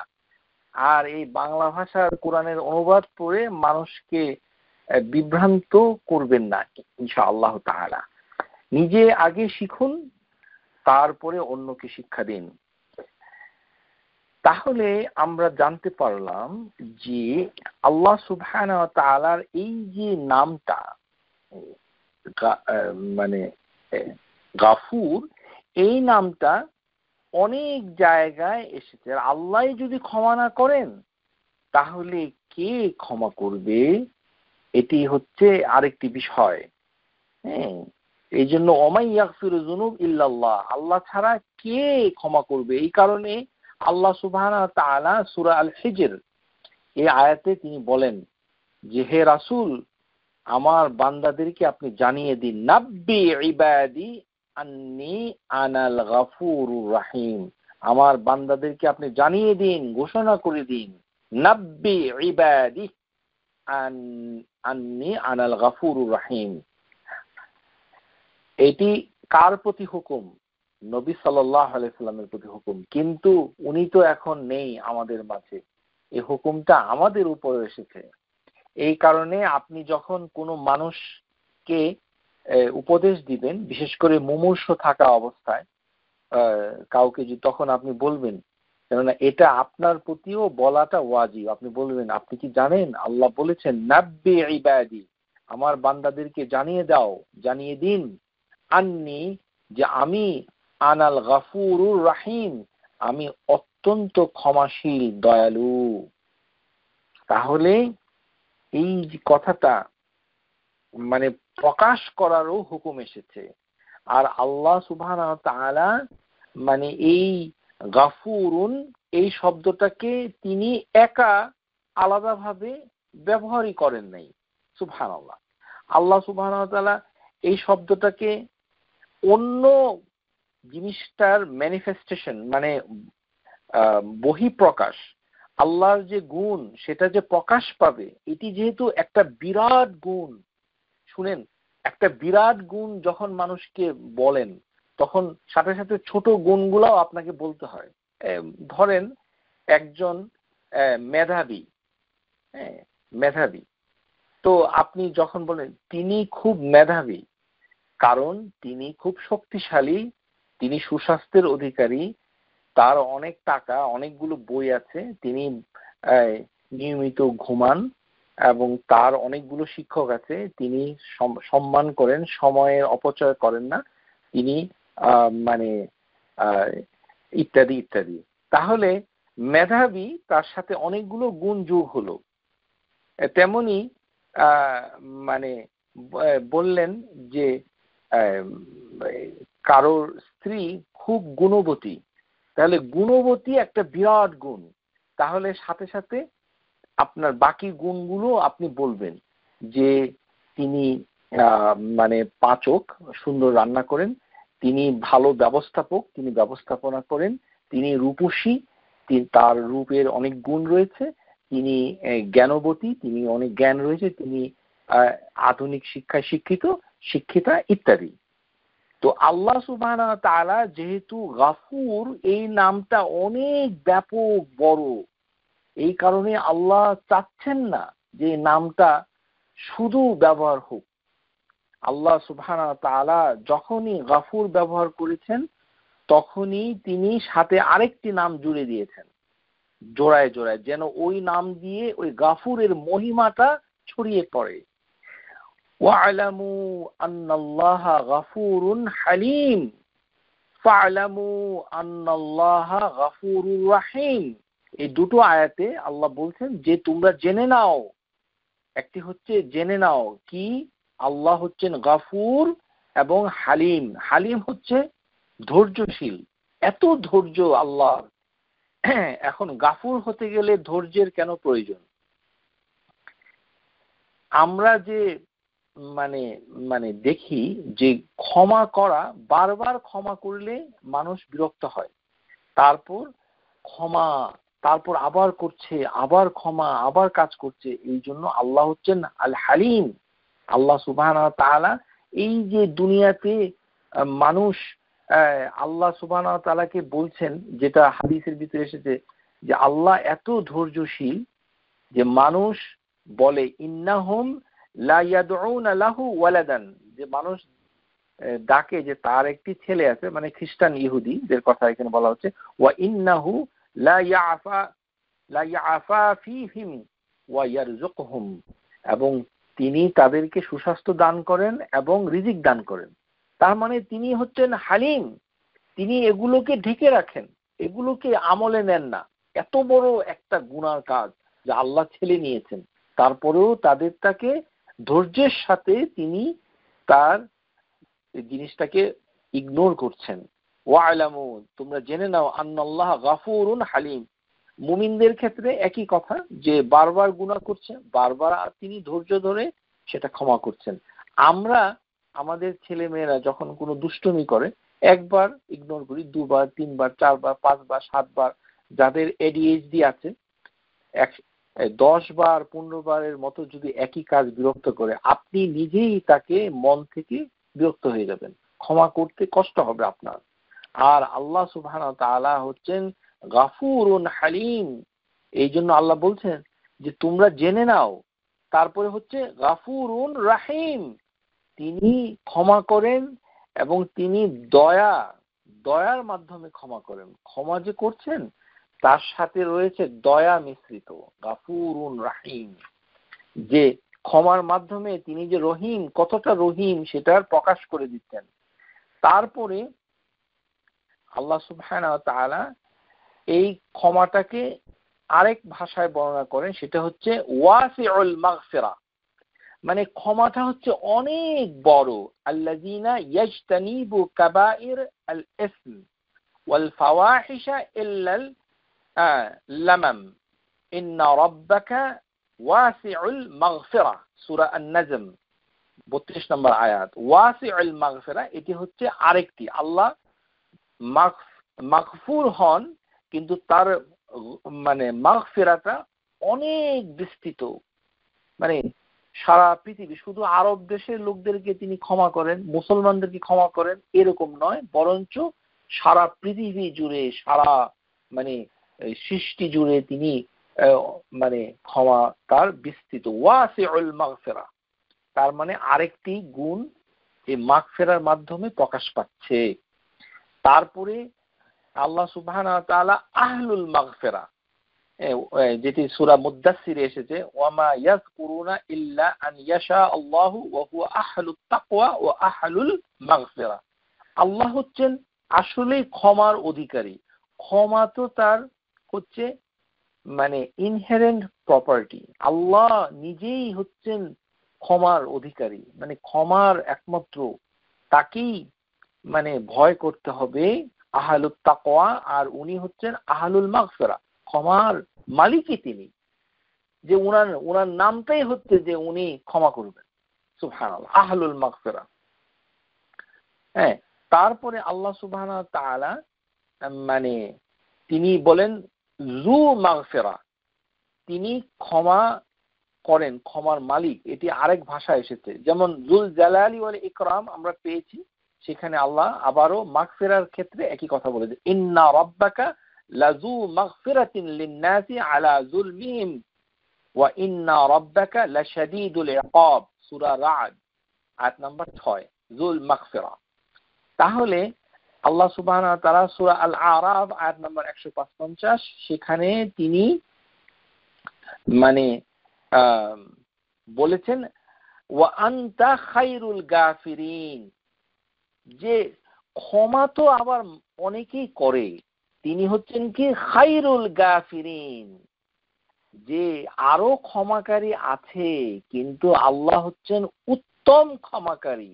এটাকে আবার নাম হিসাবে অন্য কিতাবেগুলোতে নাই, কিন্তু খায়রুল গাফিরিন আল্লাহ সুবহানাহু ওয়া তাআলা বলেছেন ইল্লা ফিতনাতুকা তুদিল্লু বিহা মান তাশাউ ওয়া তাহদি মান তাশাআ আনতা ওয়ালিয়ুনা ফাগফির লানা ওয়ারহামনা ওয়া আনতা খায়রুল গাফিরিন। যখন মূসা আলাইহিস সালাম নিজের সম্প্রদায় থেকে 70 জন লোক নিয়ে তিনি গেলেন তুর পাহাড়ে, তখন ভূমিকম্প তাদেরকে পাকড়াও করলো। তারপরে তারা বলেছিল যে তারা আল্লাহ সুবহানাহু ওয়া তাআলার সাথে মানে আল্লাহকে দেখবে।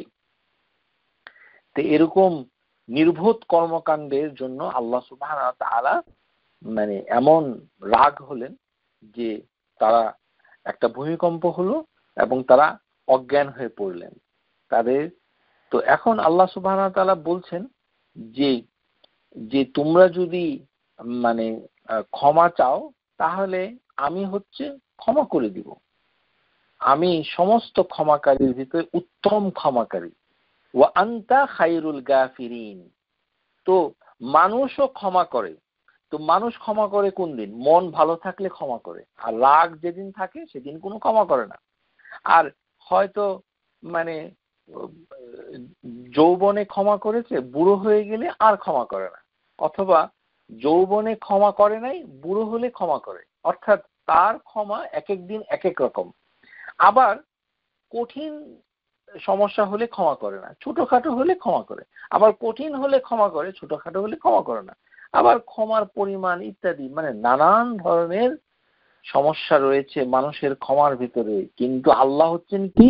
ওয়া আনতা খায়রুল গাফিরিন, তিনি হচ্ছেন সমস্ত ক্ষমাকারীর ভিতরে সবচেয়ে উত্তম ক্ষমাকারী।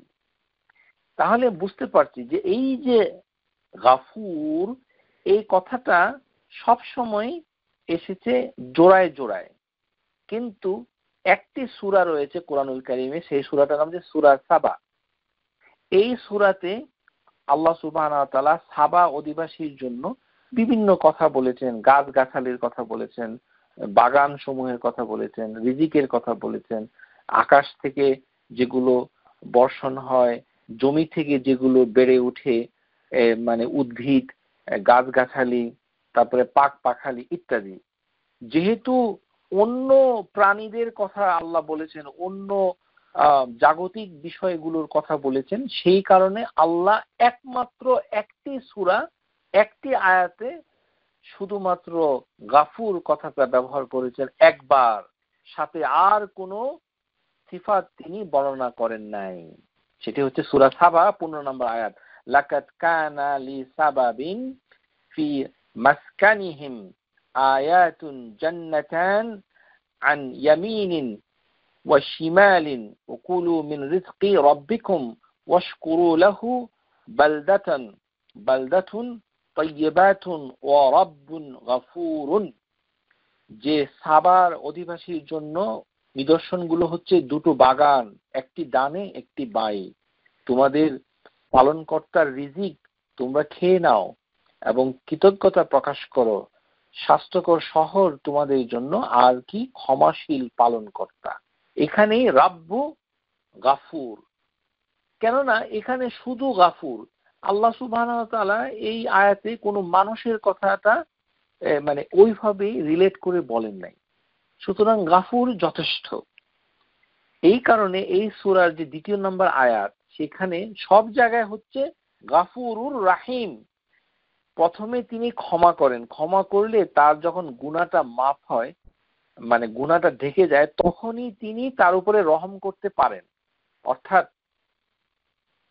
বিচারক, আমাদের জীবনে দেখি বিচারক যখন বিচার করেন তখন তার অপরাধ দণ্ডবিধি আকারে তিনি ক্ষমা করেন, যে আমি তার দণ্ডবিধিটাকে ক্ষমা করে দিলাম, তারপরে জেল থেকে মুক্তি দেন। তো মানুষ এর পাপটাকে আগে মুক্তি করতে হবে, তারপরে তাকে রহম করতে হবে তার উপরে। এই কারণে সবসময় এভাবে এসেছে গাফুরুন রাহিমুন। কিন্তু কোরআনের একটি জায়গায়, এই যে একই সূরা, সূরা সাবা, সেখানে রাহিম আগে এসেছে, গাফুর পরে এসেছে। কারণ কি? কেননা এখানে যে গাফুর এর বেশি যে মানে দরকার সেটা কম, রাহিমের মাধ্যমে বেশি দরকার। কেননা যে এই আয়াতে কারিমায় মানুষের কথা আলোচনা হয়নি। ইয়ালামু মা ইয়ালিজু ফিল আরদি ওয়া মা ইয়াখরুজু মিনহা ওয়া মা ইয়ানজিলু মিনাস সামাই ওয়া মা ইয়ারুজু ফিহা ওয়া হুয়ার রাহিমুল গাফুর। রাহিমুল গাফুর অর্থাৎ এখানে মানে আল্লাহ ভূপৃষ্ঠ থেকে যেগুলো নির্গত হয়, আকাশ থেকে যেগুলো বর্ষে, বৃষ্টি, তারপরে উদ্ভিদ, গাছগাছালি, মানে জলবায়ু ইত্যাদি, এগুলোর কথা তিনি বলেছেন। এই কারণে আল্লাহ হচ্ছেন দয়ালু, কেননা এর মাধ্যমে তার দয়াটা প্রকাশ পাচ্ছে, আর তিনি সেই সাথে ক্ষমাশীল। এই কারণেই যে আমরা এগুলোকে গ্রহণ করছি কিন্তু তার হক আদায় করছি না, অর্থাৎ তার শুকর আদায় করছি না। এই কারণেও তিনি ওই গুনাহটাকেও তিনি ইগনোর করছেন, মানে আমলে নিচ্ছেন না। এই কারণেও তিনি আল গাফুর। কিন্তু এখানে মেইন বিষয়টা হচ্ছে রাহিম, কিন্তু গাফুরটা পরে এসেছে। কোরআনুল কারীমের অন্য কোনো জায়গায় গাফুরের আগে কখনো রাহিম আসে না। আশা করি বুঝতে পেরেছেন।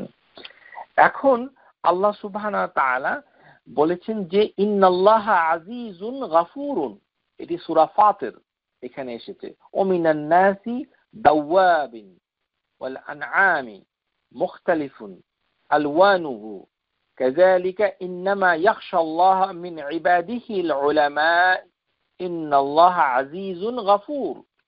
যে আল্লাহ সুবহানাহু ওয়া তাআলা বলছেন যে বিভিন্ন বর্ণের মানুষ, জন্তু, চতুষ্পদ প্রাণী, আর আল্লাহ সুবহানাহু ওয়া তাআলার বান্দাদের ভিতরে যারা আলিম, যারা উলামা, যারা জ্ঞানী, আল্লাহ সম্পর্কে অনেক জ্ঞান রাখে এবং আল্লাহর প্রতি ঈমান আনে, তারা জ্ঞানী, উলামা, স্কলার যারা, তারা আল্লাহকে বেশি ভয় করে।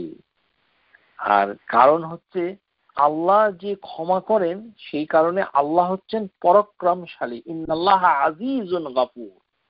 আজিজুন গাফুর হচ্ছে তিনি ক্ষমা করেন, কিন্তু ক্ষমতার মাধ্যমে। একটা ছোট্ট উদাহরণ দিয়ে আপনাদেরকে বুঝাই, যে আপনি স্পিডিং করছেন, পুলিশ আপনাকে টিকিট দিল, আপনি খুব বিরক্ত হলেন, কিন্তু আপনি পুলিশকে বললেন ঠিক আছে, তোমাকে আমি ক্ষমা করে দিলাম। তো এটা হচ্ছে ভয়ে ক্ষমা করছেন। আমরা অনেক সময় ক্ষমা করি, কিন্তু অনেক ক্ষমা আছে বিপদে পড়ে ক্ষমা, মানে ক্ষমা না করে আর কি আর করা, অথবা ক্ষমা করতেই হলো কি আর করা। অর্থাৎ আপনি হয়তো দুর্বল, আপনার অবস্থানগতভাবে আপনার সেই সক্ষমতা নেই। আর আল্লাহ সুবহানাহু ওয়া তাআলা ক্ষমা করছেন যখন তিনি মানে আযাব দিতে পারেন, তিনি কষ্ট দিতে পারেন, সেই ধরনের হক আল্লাহর রয়েছে। আল্লাহ সুবহানাহু ওয়া তাআলা বান্দার উপরে জুলুম করেন না। হ্যাঁ, ওয়া আন্না লাইসা বিযাল্লামিল লিল আবিদ।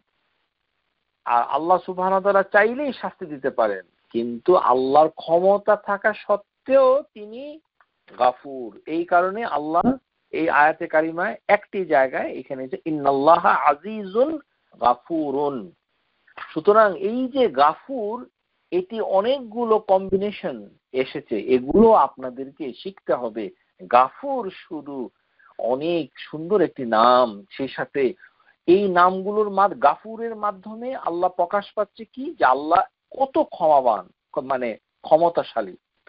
হ্যাঁ, আমাদের অনেক বাসায় আছে না, যে যারা কাজের লোক থাকে, যদি মালিক খুব বড় লোক হয়, অনেক ধনী হয়, উদার হয়, উত্তম হয়, তাহলে কাজের লোকে অনেক কিছু ইগনোর করে। কারণ এটাতে কি হয়, মালিক যে অনেক পরাক্রমশালী, বাসার মালিক যে অনেক ক্ষমতাবান, সেটাই প্রকাশ পায়। হ্যাঁ, আল্লাহ সুবহানাহু ওয়া তাআলা মানে তার পরাক্রমতা, সে যে প্রচন্ড শক্তিমান, আযীজ, সেটা ক্ষমার মাধ্যমে প্রকাশ পাচ্ছে। আরেকটি কি, গাফুরুন শাকুরুন। আল্লাহ সুবহানাহু ওয়া তাআলা মানে কোরআনুল কারীমে বলছে, জান্নাতে যারা যাবে তাদের একটি কাহিনীর কথা বলছে সূরা ফাতির আয়াত নাম্বার 34। ক্বালুল হামদুলিল্লাহ আল্লাযী আযহাবা আন্নাল হাযানা ওয়া ইন্না রাব্বানা লাগাফুরুন শাকুরুন। জান্নাতীরা বলবে যে সমস্ত প্রশংসা আল্লাহর, যিনি আমাদের দুঃখ দূর করেছেন। আন্নাল হাযানা, আযহাবা আন্নাল হাযানা, দুঃখ দূর করেছেন। এতটুকু ঠিকই ছিল যে তারা জান্নাতে গেছে, এখন আনন্দ করছে, তারা সেটা বলবে, আল্লাহর প্রশংসা করবে, এটাই তো স্বাভাবিক। কিন্তু তারা জান্নাতে গিয়েও আল্লাহর দুটো নামকে স্মরণ করছে। এই কারণে আপনি কি দুটো নাম জানেন? কি নাম? জান্নাতীরা আল্লাহর যে দুটো গুণ আবারও বলবে, ইন্না রাব্বানা লাগাফুরুন শাকুরুন। এই গাফুরুনের একই ভাবে এসেছে শাকুরুন। শাকুরুনের অর্থ কি? এটি হচ্ছে মানে কাবিলুশ শাকর, মানে যিনি শকরটাকে গ্রহণ করেন, কিন্তু বারবার গ্রহণ করেন। অর্থাৎ মানে এটা উদাহরণ দিয়ে বলছি, যে মানে কোনো কিছু দেওয়ার নাই, ছোটখাটো কিছু দিলেন, তাতেই তিনি গ্রহণ করলেন, ঠিক আছে, অসুবিধা নেই। তো আমাদের যে গুণাগুলিকে, সেগুলো আল্লাহ ঢেকে রেখেছিলেন, ক্ষমা করেছিলেন। রাব্বানা লাগাফুরুন, এই কারণে আল্লাহ ছিলেন হচ্ছেন, তিনি ক্ষমা করেছেন। আর আমাদের ছোটখাটো ইবাদত আমরা কিন্তু কিছুই করতে পারি নাই, ছোটখাটো যা করেছি সেটাও আল্লাহ গ্রহণ করেছেন। এটাই হচ্ছে শাকুর। শাকুর কথাটা কিন্তু কঠিন, প্রিয় শ্রোতা, এত সহজ নয়। শাকুর মানেটা কি? শাকুর মানে হচ্ছে, যখন আল্লাহ আপনাকে ক্ষমা করলেন, আপনি জান্নাতে চলে যাবেন, জান্নাতের কনটেক্সটে শাকুর শিখতে হবে। শাকুর, আল্লাহ শাকুর কি অর্থে? বাংলা কিতাবে দেখবেন অনুবাদে লিখেছে গুণগ্রাহী। এটা বুঝতে পেরেছেন কি? আমাদের বাংলা ভাষার অনুবাদ পড়ে বাবা কিছুই বোঝা যাবে না। আল্লাহ মাগফিরলি। হাদিসের ভিতরে এসেছে, নবী সাল্লাল্লাহু আলাইহি ওয়াসাল্লাম বলছেন, লান ইয়াদখুলাল আহাদান আমালাহুল জান্নাহ, কোন ব্যক্তি জান্নাতে প্রবেশ করতে পারবে না তার আমল দ্বারা, কোন ব্যক্তি প্রবেশ করতে পারবে না। সাহাবীরা অবাক হয়ে নবী সাল্লাল্লাহু আলাইহি ওয়াসাল্লামকে জিজ্ঞাসা করলো, ওয়ালাউ আনতা ইয়া রাসূলুল্লাহ, এমন কি আপনিও পারবেন না হে রাসূলুল্লাহ? কোন আমল দ্বারা, যত আমল করুক, জান্নাতে প্রবেশ করতে পারবে না। ওয়ালা আনতা ইয়া রাসূলুল্লাহ, আপনিও কি জান্নাতে যেতে পারবেন না আপনার আমল দ্বারা? নবী সাল্লাল্লাহু আলাইহি ওয়াসাল্লাম বলেছিলেন, লা ওয়ালা আনা, এমন কি আমিও না। ইল্লা আন ইয়াতাগাম্মাদানি আল্লাহু বিফাদলি ওয়া রাহমাতি, যদি না আল্লাহর রহমত এবং ফদল আমার উপরে ভিতরে যেন আমি ডুবে না থাকি। তাহলে নবী সাল্লাল্লাহু আলাইহি ওয়াসাল্লাম পর্যন্ত বলছেন যে তিনি জান্নাতে প্রবেশ করতে পারবেন না তার কাজ দ্বারা, আর আমি আপনি, আল্লাহ মাগফির, আমাদের কি হবে যতক্ষণ না পর্যন্ত রহমত দ্বারা, ফদল দ্বারা তাকে ঘিরে না থাকে। তার মানেটা কি? মানেটা হলো, আমাদের যতটুকু ইবাদত করা উচিত ছিল ইবাদত গুলো চলে গেছে ওই যে গুনার কাজগুলোকে মিটিয়ে দেওয়ার জন্য। এই যে হাদিসে দেখেন না, রোজার মাসে গুনাহ মাফ হয়, এক শুক্রবার থেকে আরেক শুক্রবার গুনাহ মাফ হয়, এক হজ থেকে আরেক হজ গুনাহ মাফ হয়, উমরা থেকে আরেক উমরা, এরকম করে এক সপ্তাহ, মানে এরকম অনেক হাদিস আছে যে মানে সাইয়্যাত হাসানাত দ্বারা, আমল ধারা। তাহলে সবকিছু তো মানে মিটমাট হয়ে গেল হচ্ছে মানে গুনাহ মাফ করতে সমস্ত আমল শেষ হয়ে গেল। আর আমল যেগুলো করছি সেগুলো কি সেরকম ইখলাসের সাথে হচ্ছে, রাসূলের তরিকা অনুযায়ী হচ্ছে? শীতে ফোঁটা যা না একটু করছি, কি না একটা সালাত পড়ি, তার সাথে নবীর সালাতের কতটুকুই বা মিল, সেখান থেকে সালাতের সওয়াব কমে যাচ্ছে। রোজা একটা রাখছি, তার ভিতরে গুণগত মান কমে যাচ্ছে। যাকাত একটা দিক দিচ্ছি, হিসাব ঠিক মতো হচ্ছে না। হজ একটা করছি, সেখানে ত্রুটি থেকে যাচ্ছে। এই যে ছোটখাটো ছিটে ফোঁটা আমরা ইবাদত করছি, আর নবী সাল্লাল্লাহু আলাইহি ওয়াসাল্লাম বলছেন আমল দ্বারা যেতে পারবে না, রহমত লাগবে, ফজল লাগবে। তো ওই জন্য ছোটখাটো যে কাজগুলো আমরা করি সেগুলো আল্লাহ গাফুর হিসাবে সেগুলোও তিনি নিয়ে নেন। এটাই হচ্ছে শাকুর। আমাদের ছোট্ট একটা আলহামদুলিল্লাহ, ছোট্ট একটা সুবহানাল্লাহ, তাও সবসময় আসে না। গুফরানাক, এই ধরনের দোয়াগুলো ছোটখাটো, এগুলো আল্লাহ নিয়ে নেন। আর নিয়ে নেন এই কারণে আল্লাহ হয়েছেন কি শাকুর। তাহলে গাফুর এটা ম্যানিফেস্ট করছে শাকুরের মাধ্যমে, যে তিনি এমন একজন গাফুর যে তিনি আসলে দুনিয়াতে ছিলেন কি শাকুর। এই কারণেই আমরা জান্নাতে আসতে পেরেছি। ক্বালুল হামদুলিল্লাহ আল্লাযী আযহাবা আন্নাল হাযান ইন্না রাব্বানা লাগাফুরুন শাকুরুন। আশা করি বুঝতে পেরেছেন। তারপরে আল্লাহ সুবহানাহু ওয়া তাআলা আরেকভাবে গাফুরকে তিনি তুলে ধরছেন, সেটি কি? ওয়া ইন্নাল্লাহা আফুউন গাফুর। তিনি কি করেন? আফু করেন, গাফুর করেন। যারা বলছেন আফু আর গাফুর একই, তাহলে এখানে আল্লাহ দুটো আলাদা করে বললেন কেন? সূরা মুজাদালা, যে ওই যে নারী, ওই যে নবী সাল্লাল্লাহু আলাইহি সাল্লামের কাছে বিচার দিয়েছিল তার স্বামীর ব্যাপারে, সেই আয়াতে কারিমায় সূরা মুজাদিলা আয়াত নাম্বার 2, সেখানে আল্লাহ সুবহানাহু ওয়া তাআলা বলে দিচ্ছেন যে কি ওয়া ইন্নাল্লাহা লাআফুউন গাফুরুন। তাহলে কোরআনের একটি জায়গায় আমরা পাচ্ছি যে আফুউন আগে এসেছে, লাআফুউন গাফুরুন, গাফুরুনটা পরে এসেছে। আল্লাহ সুবহানাহু ওয়া তাআলা এখানে একটি বিষয় হচ্ছে যেটা আমরা আগামী ক্লাসে আলোচনা করব। আল আফু, আফু হচ্ছে মিটিয়ে দেওয়া, ইরেজ, রেকর্ডটাকে মিটিয়ে দেওয়া, ইগনোর করা। তাহলে আল্লাহ সুবহানাহু ওয়া তাআলা ইগনোর করছেন, যে গুনাহটাকে মিটিয়ে দিচ্ছেন, যাই বলা হয়েছে আল্লাহ এটাকে আমলে নেননি। সেই সাথে আল্লাহ গাফুর হিসাবেও থেকে যাচ্ছেন।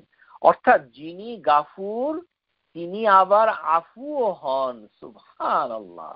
এই কারণেই আমাদের যে শেখ আব্দুর রাজ্জাক কিতাবুল আসমাউল হুসনা, এখানে তিনি বলেছেন যে যখন গাফুর আসবে আল্লাহর ক্ষেত্রে, তখন দুটো অর্থই হবে, আফুও হবে, গাফুরও হবে। আর যখন আফু হবে আর গাফুর হবে আলাদা আলাদা, তখন আফু হবে মিটিয়ে দেওয়া আর গাফুর হবে ডেকে রাখা। এটি হচ্ছে তার কথা। কোন স্কলার এমনটাই বলেছেন।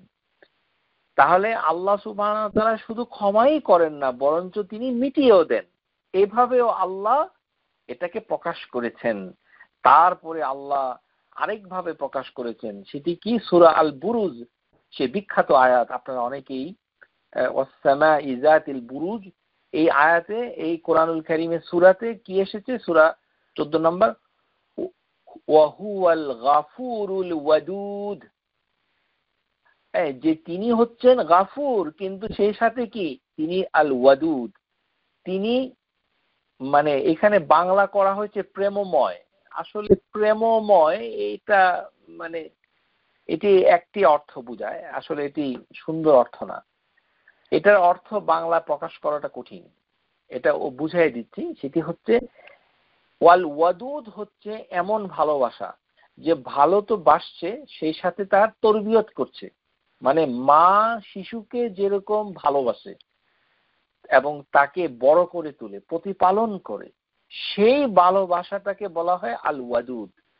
মা যখন বাচ্চাকে ব্রেস্ট ফিড করায়, তারপর মা যখন তার ডায়াপার চেঞ্জ করে, মা যখন বাচ্চাটাকে একেবারেই মানে তার শরীরটাকে মানে চুমু খায়, তারপরে তাকে কত আদর করে, তারপরে তার শরীরের গন্ধ নেয়, মানে কোনো কিছু তার অপছন্দনীয় নয়, এমন ভালোবাসা ইন্টেন্স, সেটা প্রেমময় এই শব্দ প্রয়োগ আমি জানি বাংলাতে করা হয়েছে, কিন্তু এটি কিন্তু এর অর্থ নয়, বরঞ্চ নার্সিং, এই অ্যাফেকশন উইথ নার্সিং কেয়ার, এটি হচ্ছে আল ওয়াদুদ।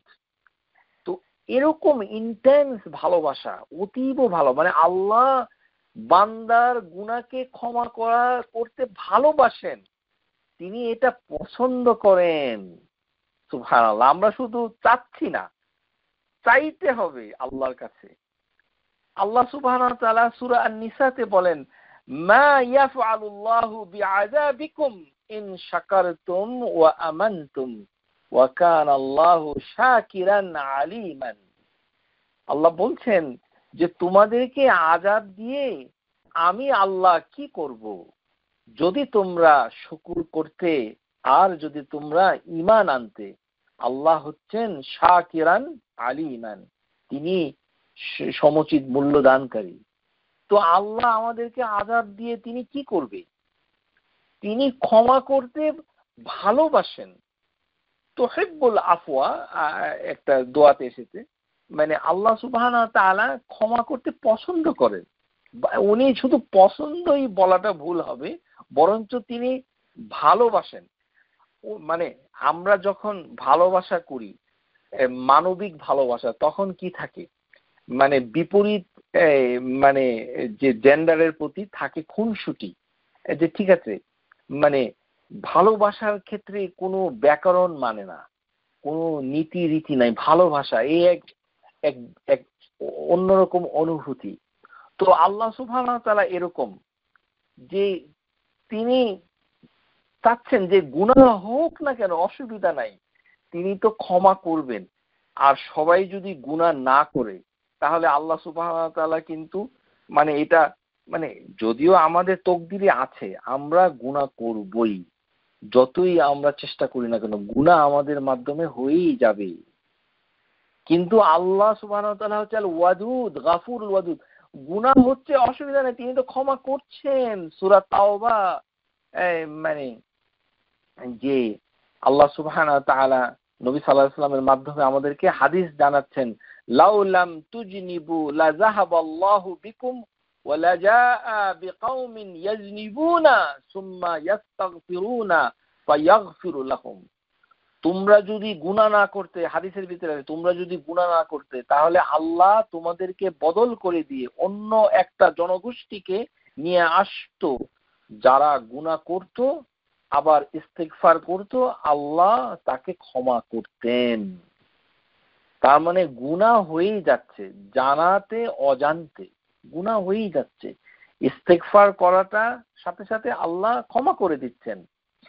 আর তাহলে আল্লাহ ভালোবাসবেন তখন যখন আপনি আস্তাগফিরুল্লাহ বলবেন। তাহলে আপনার যে প্রিয়জন যে ইন্তেকাল করেছেন, তাকে আল্লাহ ভালোবাসবেন কেমনে? তার জন্য আপনি ইস্তিগফার করুন। কারণ কি? আল্লাহ হচ্ছেন আল গাফুরুল ওয়াদুদ। আপনি আপনার আব্বাকে ভালোবাসেন, আপনি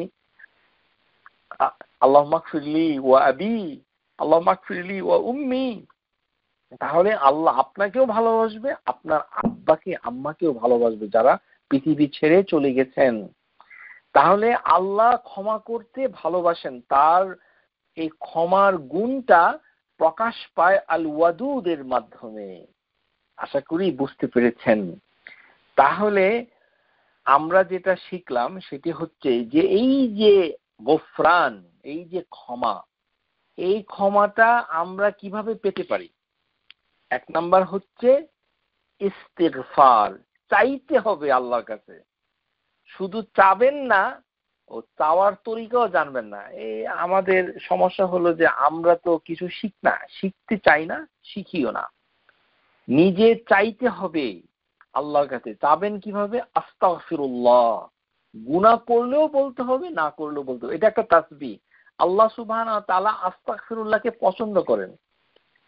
আমরা সমাজে পুরনো দিনের কাহিনীতে কি দেখতে পাই যে কোন রাজ দরবারে যখন কোনো প্রজা প্রবেশ করে, অতীতকালে বাংলাদেশি ভারত পাকিস্তানের কিচ্ছা কাহিনীতে আছে, গুস্তাখি মাফ করবেন জাহাপনা, ও এটা বলেই।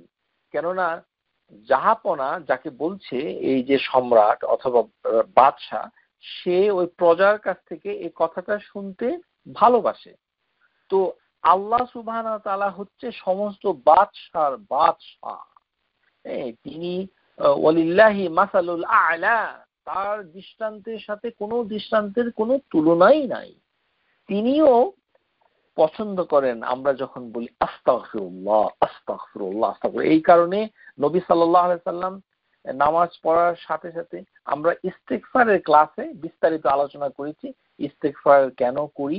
শুধু গুনাহ মাফ এই কারণে নয়, বরঞ্চ এর অনেকগুলো কারণ রয়েছে। আশা করি আপনারা আমাদের ইউটিউবে বক্তৃতাটা রয়েছে, সেখান থেকে শুনে নেবেন। তো একটি হচ্ছে কি, চাইতে হবে, স্বীকার করতে হবে যে আমার গুনাহ হয়েছিল। এটা এই কারণে এই কথাটা কোন দোয়াতে আছে? সাইয়্যিদুল ইস্তিগফার। দেখেন, সাইয়্যিদুল ইস্তিগফার যখন আপনারা মুখস্থ করেন তখন দেখুন একটি কথা আছে, ওয়া আবু বিজামবি ফাগফিরলি। ওয়া আবু আবু ও বিজামবি মানে হচ্ছে আমি কোনো গুনাহকে অস্বীকার করি না। ফাগফিরলি ফাইন্নাহু লা ইয়াগফিরুয যুনুব ইল্লা আনত, যে আপনি ছাড়া কোনো কিছুকে মানে ক্ষমা করার, ঢেকে রাখার কোনো কেউ নেই। এই কারণে আল্লাহর কাছে চাইতে হবে। আবু বকর সিদ্দিক রাদিয়াল্লাহু আনহু, তিনি নবী সাল্লাল্লাহু আলাইহি ওয়াসাল্লামকে যখন জিজ্ঞাসা করলেন যে আমাকে একটি দোয়া শিখিয়ে দিন, যেটা আল্লাহুম্মা, তখন তিনি বলেছেন নামাজের ভিতরে তুমি একেবারে শেষে তাশাহুদ পড়ার পর অনেকগুলো দোয়া তাসবিহ হওয়ার পরে এক সময় তুমি বলবে আল্লাহুম্মা ইন্নী যালামতু নাফসি যুলমান কাসীরাও, যে হে আল্লাহ আমি জুলুম করেছি, আর তুমি যদি ক্ষমা না করো। সেখানে ক্ষমাটাই শিক্ষা দেওয়া হয়েছে। ফাইন্নাহু লা ইয়াগফিরুয যুনুবা ইল্লা আনত। তো এটা আবার কিন্তু ওয়াজিব না, এটা আমাদের বাংলাদেশে বলা হয় দোয়া মাসুরা। মাসুর মানে হচ্ছে যেটা রেকমেন্ডেড, যেটাকে মানে উল্লেখ করা হয়েছে, উল্লেখিত দোয়া মাসুর। এটি হচ্ছে আবু বকর সিদ্দিকের জন্য মনোনীত একটি দোয়া। তো এটা ওয়াজিব নয়, কিন্তু ওই দোয়াটা অনেক বিখ্যাত, আপনারা যদি সময় পান সেটা করবেন। কিন্তু এটাকে বাদ দিয়ে মানে এটা পড়ে ওই আল্লাহুম্মা ওই চারটি জিনিস থেকে পানাহা চাওয়া, আল্লাহুম্মা ইন্নী আউযু বিকা মিন আযাব জাহান্নাম ওয়া আযাবিল কবর, এইগুলো পড়তে হবে। ওটা হচ্ছে ওয়াজিব, পড়তে হবে। আর এই যে ইস্তিগফার, এটা আমরা একেবারে মৃত্যু হওয়ার আগ পর্যন্ত, শরীরের গলাতে যখন র্যাটল সাউন্ড, মানে একেবারে মুমূর্ষতার আগ পর্যন্ত আল্লাহ কবুল করে। ইন্নাল্লাহা ইয়াকবিলু তাওবাতাল আবদি মা লাম ইয়াগারগার, গরগরা আসার আগ পর্যন্ত।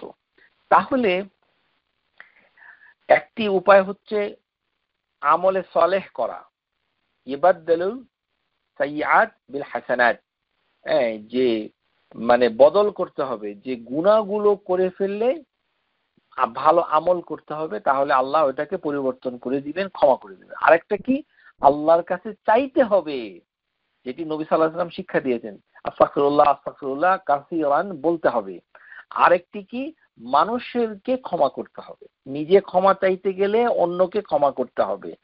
রাওয়াহু আহমদ আন আব্দুল্লাহ বিন আমর বিন আস আন নবী সাল্লাল্লাহু আলাইহি ওয়াসাল্লাম আন্নাহু قال وهو على المنبر, মিম্বরে তিনি ছিলেন, বলছেন কি, ইরহামু তুরহামু ওয়াগফিরু ইয়াগফিরুল্লাহু লাকুম, তোমরা রহম করো অন্যের প্রতি, ইরহামু তুরহামু, তাহলে তোমাদের উপরে আল্লাহ রহম করবে, ইগফিরু, তোমরা অন্যকে ক্ষমা করো, ইয়াগফিরুল্লাহু লাকুম, তোমাদেরকে আল্লাহ ক্ষমা করবেন।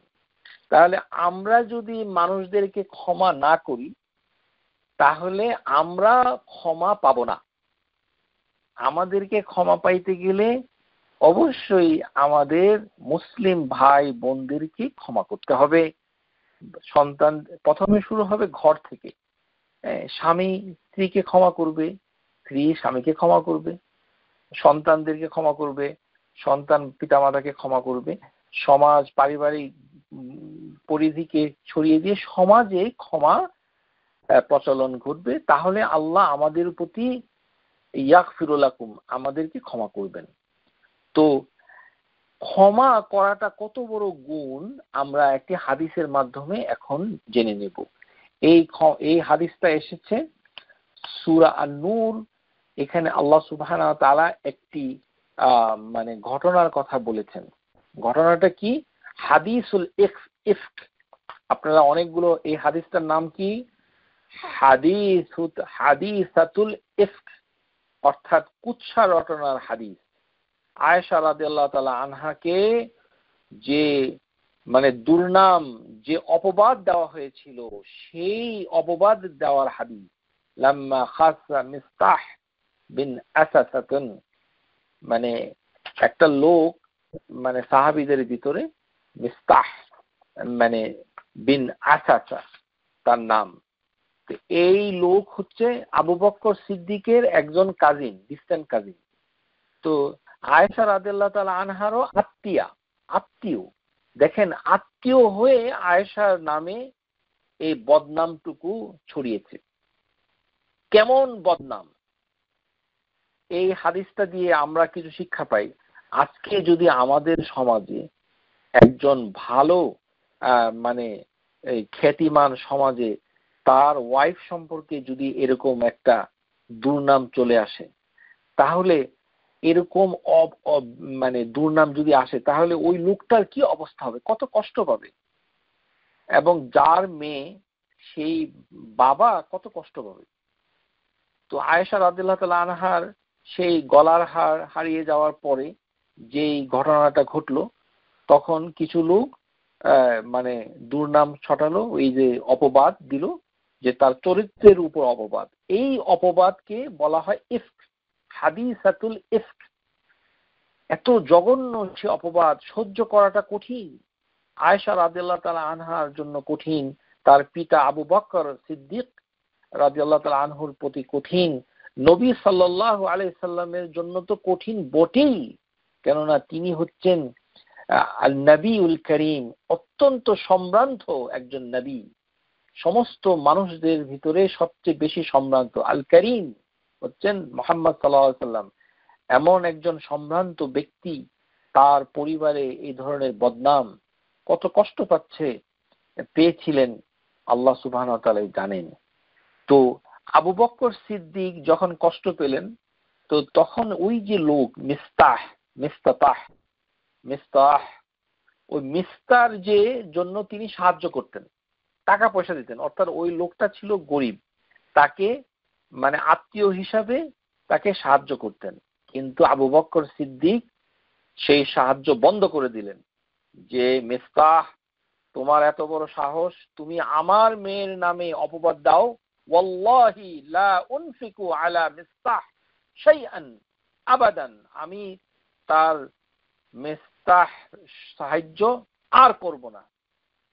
তিনি একেবারে কসম করে বললেন, বাদাল্লাযী ক্বালা লিআয়েশা, যখন তিনি আয়েশার কাঁধে মানে এটা শুনলেন, মানে আবু বকর সিদ্দিক রাগ হয়ে বেতন ভাতা অর্থ সাহায্য বন্ধ করে দিলেন। কার? মিস্তাহ, যে আবু বকর সিদ্দিকের অত্যন্ত রূপবতী এবং গুণবতী, নবী সাল্লাল্লাহু আলাইহি সাল্লামের স্ত্রীদের ভিতরে সবচেয়ে বেশি প্রিয়তমা আয়েশা রাদিয়াল্লাহু তাআলা আনহা। নবী সাল্লাল্লাহু আলাইহি সাল্লাম যাকে সবচেয়ে বেশি ভালোবাসতেন, তার পিতা হচ্ছে আবু বকর। তিনি সহ্য করতে না পেরে বললেন, এত বড় মানে অপকর্ম তুমি করেছো, ঠিক আছে, তোমার প্রতি আমি টাকা পয়সা বন্ধ করে দিলাম। আল্লাহ সুবহানাহু ওয়া তাআলা আবু বকর সিদ্দিকের জন্য সেই মর্যাদাকে পছন্দ করলেন না। তিনি আয়াত নাজিল করলেন, সূরা নূর, যে আয়াত আমরা আজও পড়ি, 22 নম্বর আয়াত। প্রিয় শ্রোতা, আবু বকর সিদ্দিক হচ্ছেন এমন একজন সাহাবী জালিলুল কদর, যার জন্য আল্লাহ সুবহানাহু ওয়া তাআলা কুরআনুল কারীমে কয়েকটা আয়াত নাজিল করেছেন। আপনি কি জানেন সে আয়াতগুলো কি কি? এটি হচ্ছে আরে একটি আয়াত, ওয়ালা ইয়াতিলু উলুল ফাদলি মিনকুম ওয়াস-সাআতি আন ইউতু উলিল কুরবা ওয়াল মাসাকিনা ওয়াল মুহাজিরিনা ফি সাবিলিল্লাহ। আল্লাহ সুবহানাহু ওয়া তাআলা বললেন যে যারা উলুল ফাদল, যারা ফজলের অধিকারী, গুরুত্বের অধিকারী, যাদের মহিমা অত্যন্ত বড়, তারা কারা? মিনকুম ওয়াস-সাআতি, যে তোমাদের মধ্যে যারা উচ্চ মর্যাদা এবং যাদেরকে দেওয়া হয়েছে টাকা পয়সা, আর্থিক প্রাচুর্য, তাদের ভিতরে কে? আবু বকর সিদ্দিক। তারা যেন কসম না খায় যে তাদের আত্মীয় স্বজনকে, অভাবগ্রস্তকে, আল্লাহর পথে হিজরতকারীদেরকে কিছুই দিবে না, এমন কথা যেন তারা না বলে। তাদের কি করা উচিত? তাদের ক্ষমা করা উচিত। ওয়াল ইয়াফু ওয়াল ইয়াসফাহু আলা তুহিব্বুনা আন ইয়াগফিরাল্লাহু লাকুম। তারা কি পছন্দ করে না যে আল্লাহ তাদেরকে ক্ষমা করবেন? এই আয়াত যখন নাজিল হলো, আবু বকর সিদ্দিক তিনি কসম ভেঙে ফেললেন, বালা ওয়াল্লাহি ইন্নী উহিব্বু আন ইয়াগফিরাল্লাহু লি। আবু বকর সিদ্দিক বলে উঠলেন, নিশ্চয়ই আল্লাহর কসম, আমি পছন্দ করছি আল্লাহ যেন আমাকে ক্ষমা করে। সুবহানাল্লাহ। এই কারণে উম্মতের ভিতরে সবচেয়ে বেশি জ্ঞানী হচ্ছেন কে? আবু বকর সিদ্দিক। কিন্তু আবু বকর সিদ্দিক হচ্ছেন সবচেয়ে বেশি রহম করেনওয়ালা, সবচেয়ে বেশি অন্তর তার হচ্ছে অত্যন্ত নরম, রহম। এই জন্য যার জ্ঞান বেশি, যিনি জ্ঞানী, যিনি আলিম, তত বেশি তিনি ক্ষমা করেন। আরহামু বিউম্মতি উম্মতি আবি বকর সিদ্দিক। আমার উম্মতের ভিতরে, হাদিসের ভিতরে সবচেয়ে বেশি রহমকারী হচ্ছেন আবু বকর। এই আয়াত নাজিল হওয়ার সাথে সাথে আবু বকর সিদ্দিক বললেন যে নিশ্চয়ই আমি, আল্লাহ আমাকে ক্ষমা করুক, সেটা আমি চাই। ফারাজা ইলা মিস্তাহ, তিনি মিস্তার কাছে গেলেন এবং তার সাহায্য আবার চালু করলেন। নাফাকাতা আল্লাতী কানা ইউনফিকু আলাইহি ক্বালা ওয়াল্লাহি লা আনজিআহুহা মিনহু আবাদা। তোমারকে আর সাহায্য, আল্লাহর কসম, আমি আর কোনোদিন বন্ধ করব না। বুখারীর হাদিস 4381। তো এই যে হাদিস, এই হাদিসের ভিতরে আমরা কি প্রমাণ পেলাম? যে আল্লাহ সুবহানাহু ওয়া তাআলার কাছে উচ্চ মর্যাদা তাদেরই যারা অন্যকে ক্ষমা করে দেয়। সেই ক্ষমার মান মর্যাদার সাথে অনেক উলুল ফাদল, অনেক উঁচু সেই দরজা, সেটি ছিল আবু বকর সিদ্দিক। আর এই পর্যায়ে তিনি পৌঁছতে পেরেছিলেন। আমরা যদি এরকম পরিস্থিতিতে পড়ি, আমাদের ক্ষমা করাটা কঠিন হয়ে যাবে। আইনের আশ্রয় আমাদেরকে নিতে হবে, সেটাও হালাল। এবং এরকম যদি কোনো দুর্ঘটনা, অপবাদ কেউ করে থাকে, কারোর স্বনাম, কারোর সুনাম অথবা পারিবারিক মর্যাদা বুলন্ডিত করে, অবশ্যই আপনি তার আইনের ব্যবস্থা নিতে পারেন, ইত্যাদি ইত্যাদি। মানে আমরা সবাই আবু বকর হয়ে যাব এরকম করাটা ঠিক হবে না। কেননা আমাদের যোগ্যতাটা দেখতে হবে।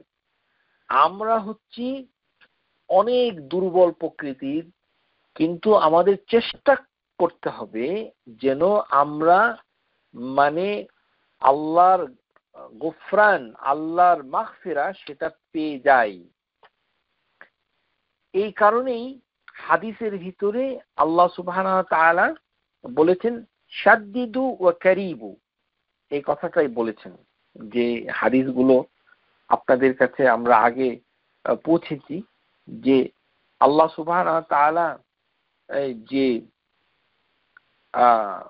সমস্ত গুনাহ তিনি ক্ষমা করেন, এটার মানে হচ্ছে যে আমরা যা খুশি তা করব, কিন্তু মানে এরকম নয়, বরঞ্চ গুনাহ থেকে আমরা বেঁচে থাকব এবং আল্লাহ সুবহানাহু ওয়া তাআলা জন্য ইস্তিগফার চাইব যে বেশি বেশি করে, তাহলে আল্লাহ সুবহানাহু ওয়া তাআলা আমাদিগকে মানে ক্ষমা করবেন এবং সেই ক্ষমার মাধ্যমে আল্লাহর যে আল গাফুর সেটা আমাদের কাছে প্রকাশ পাবে।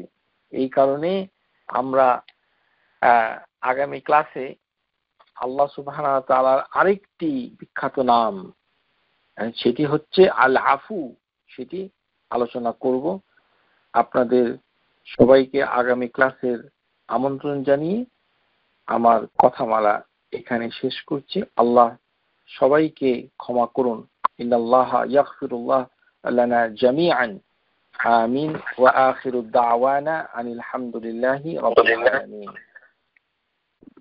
Subscribe to our YouTube channel, Know Tawhid First, and press the bell icon to get new video notifications.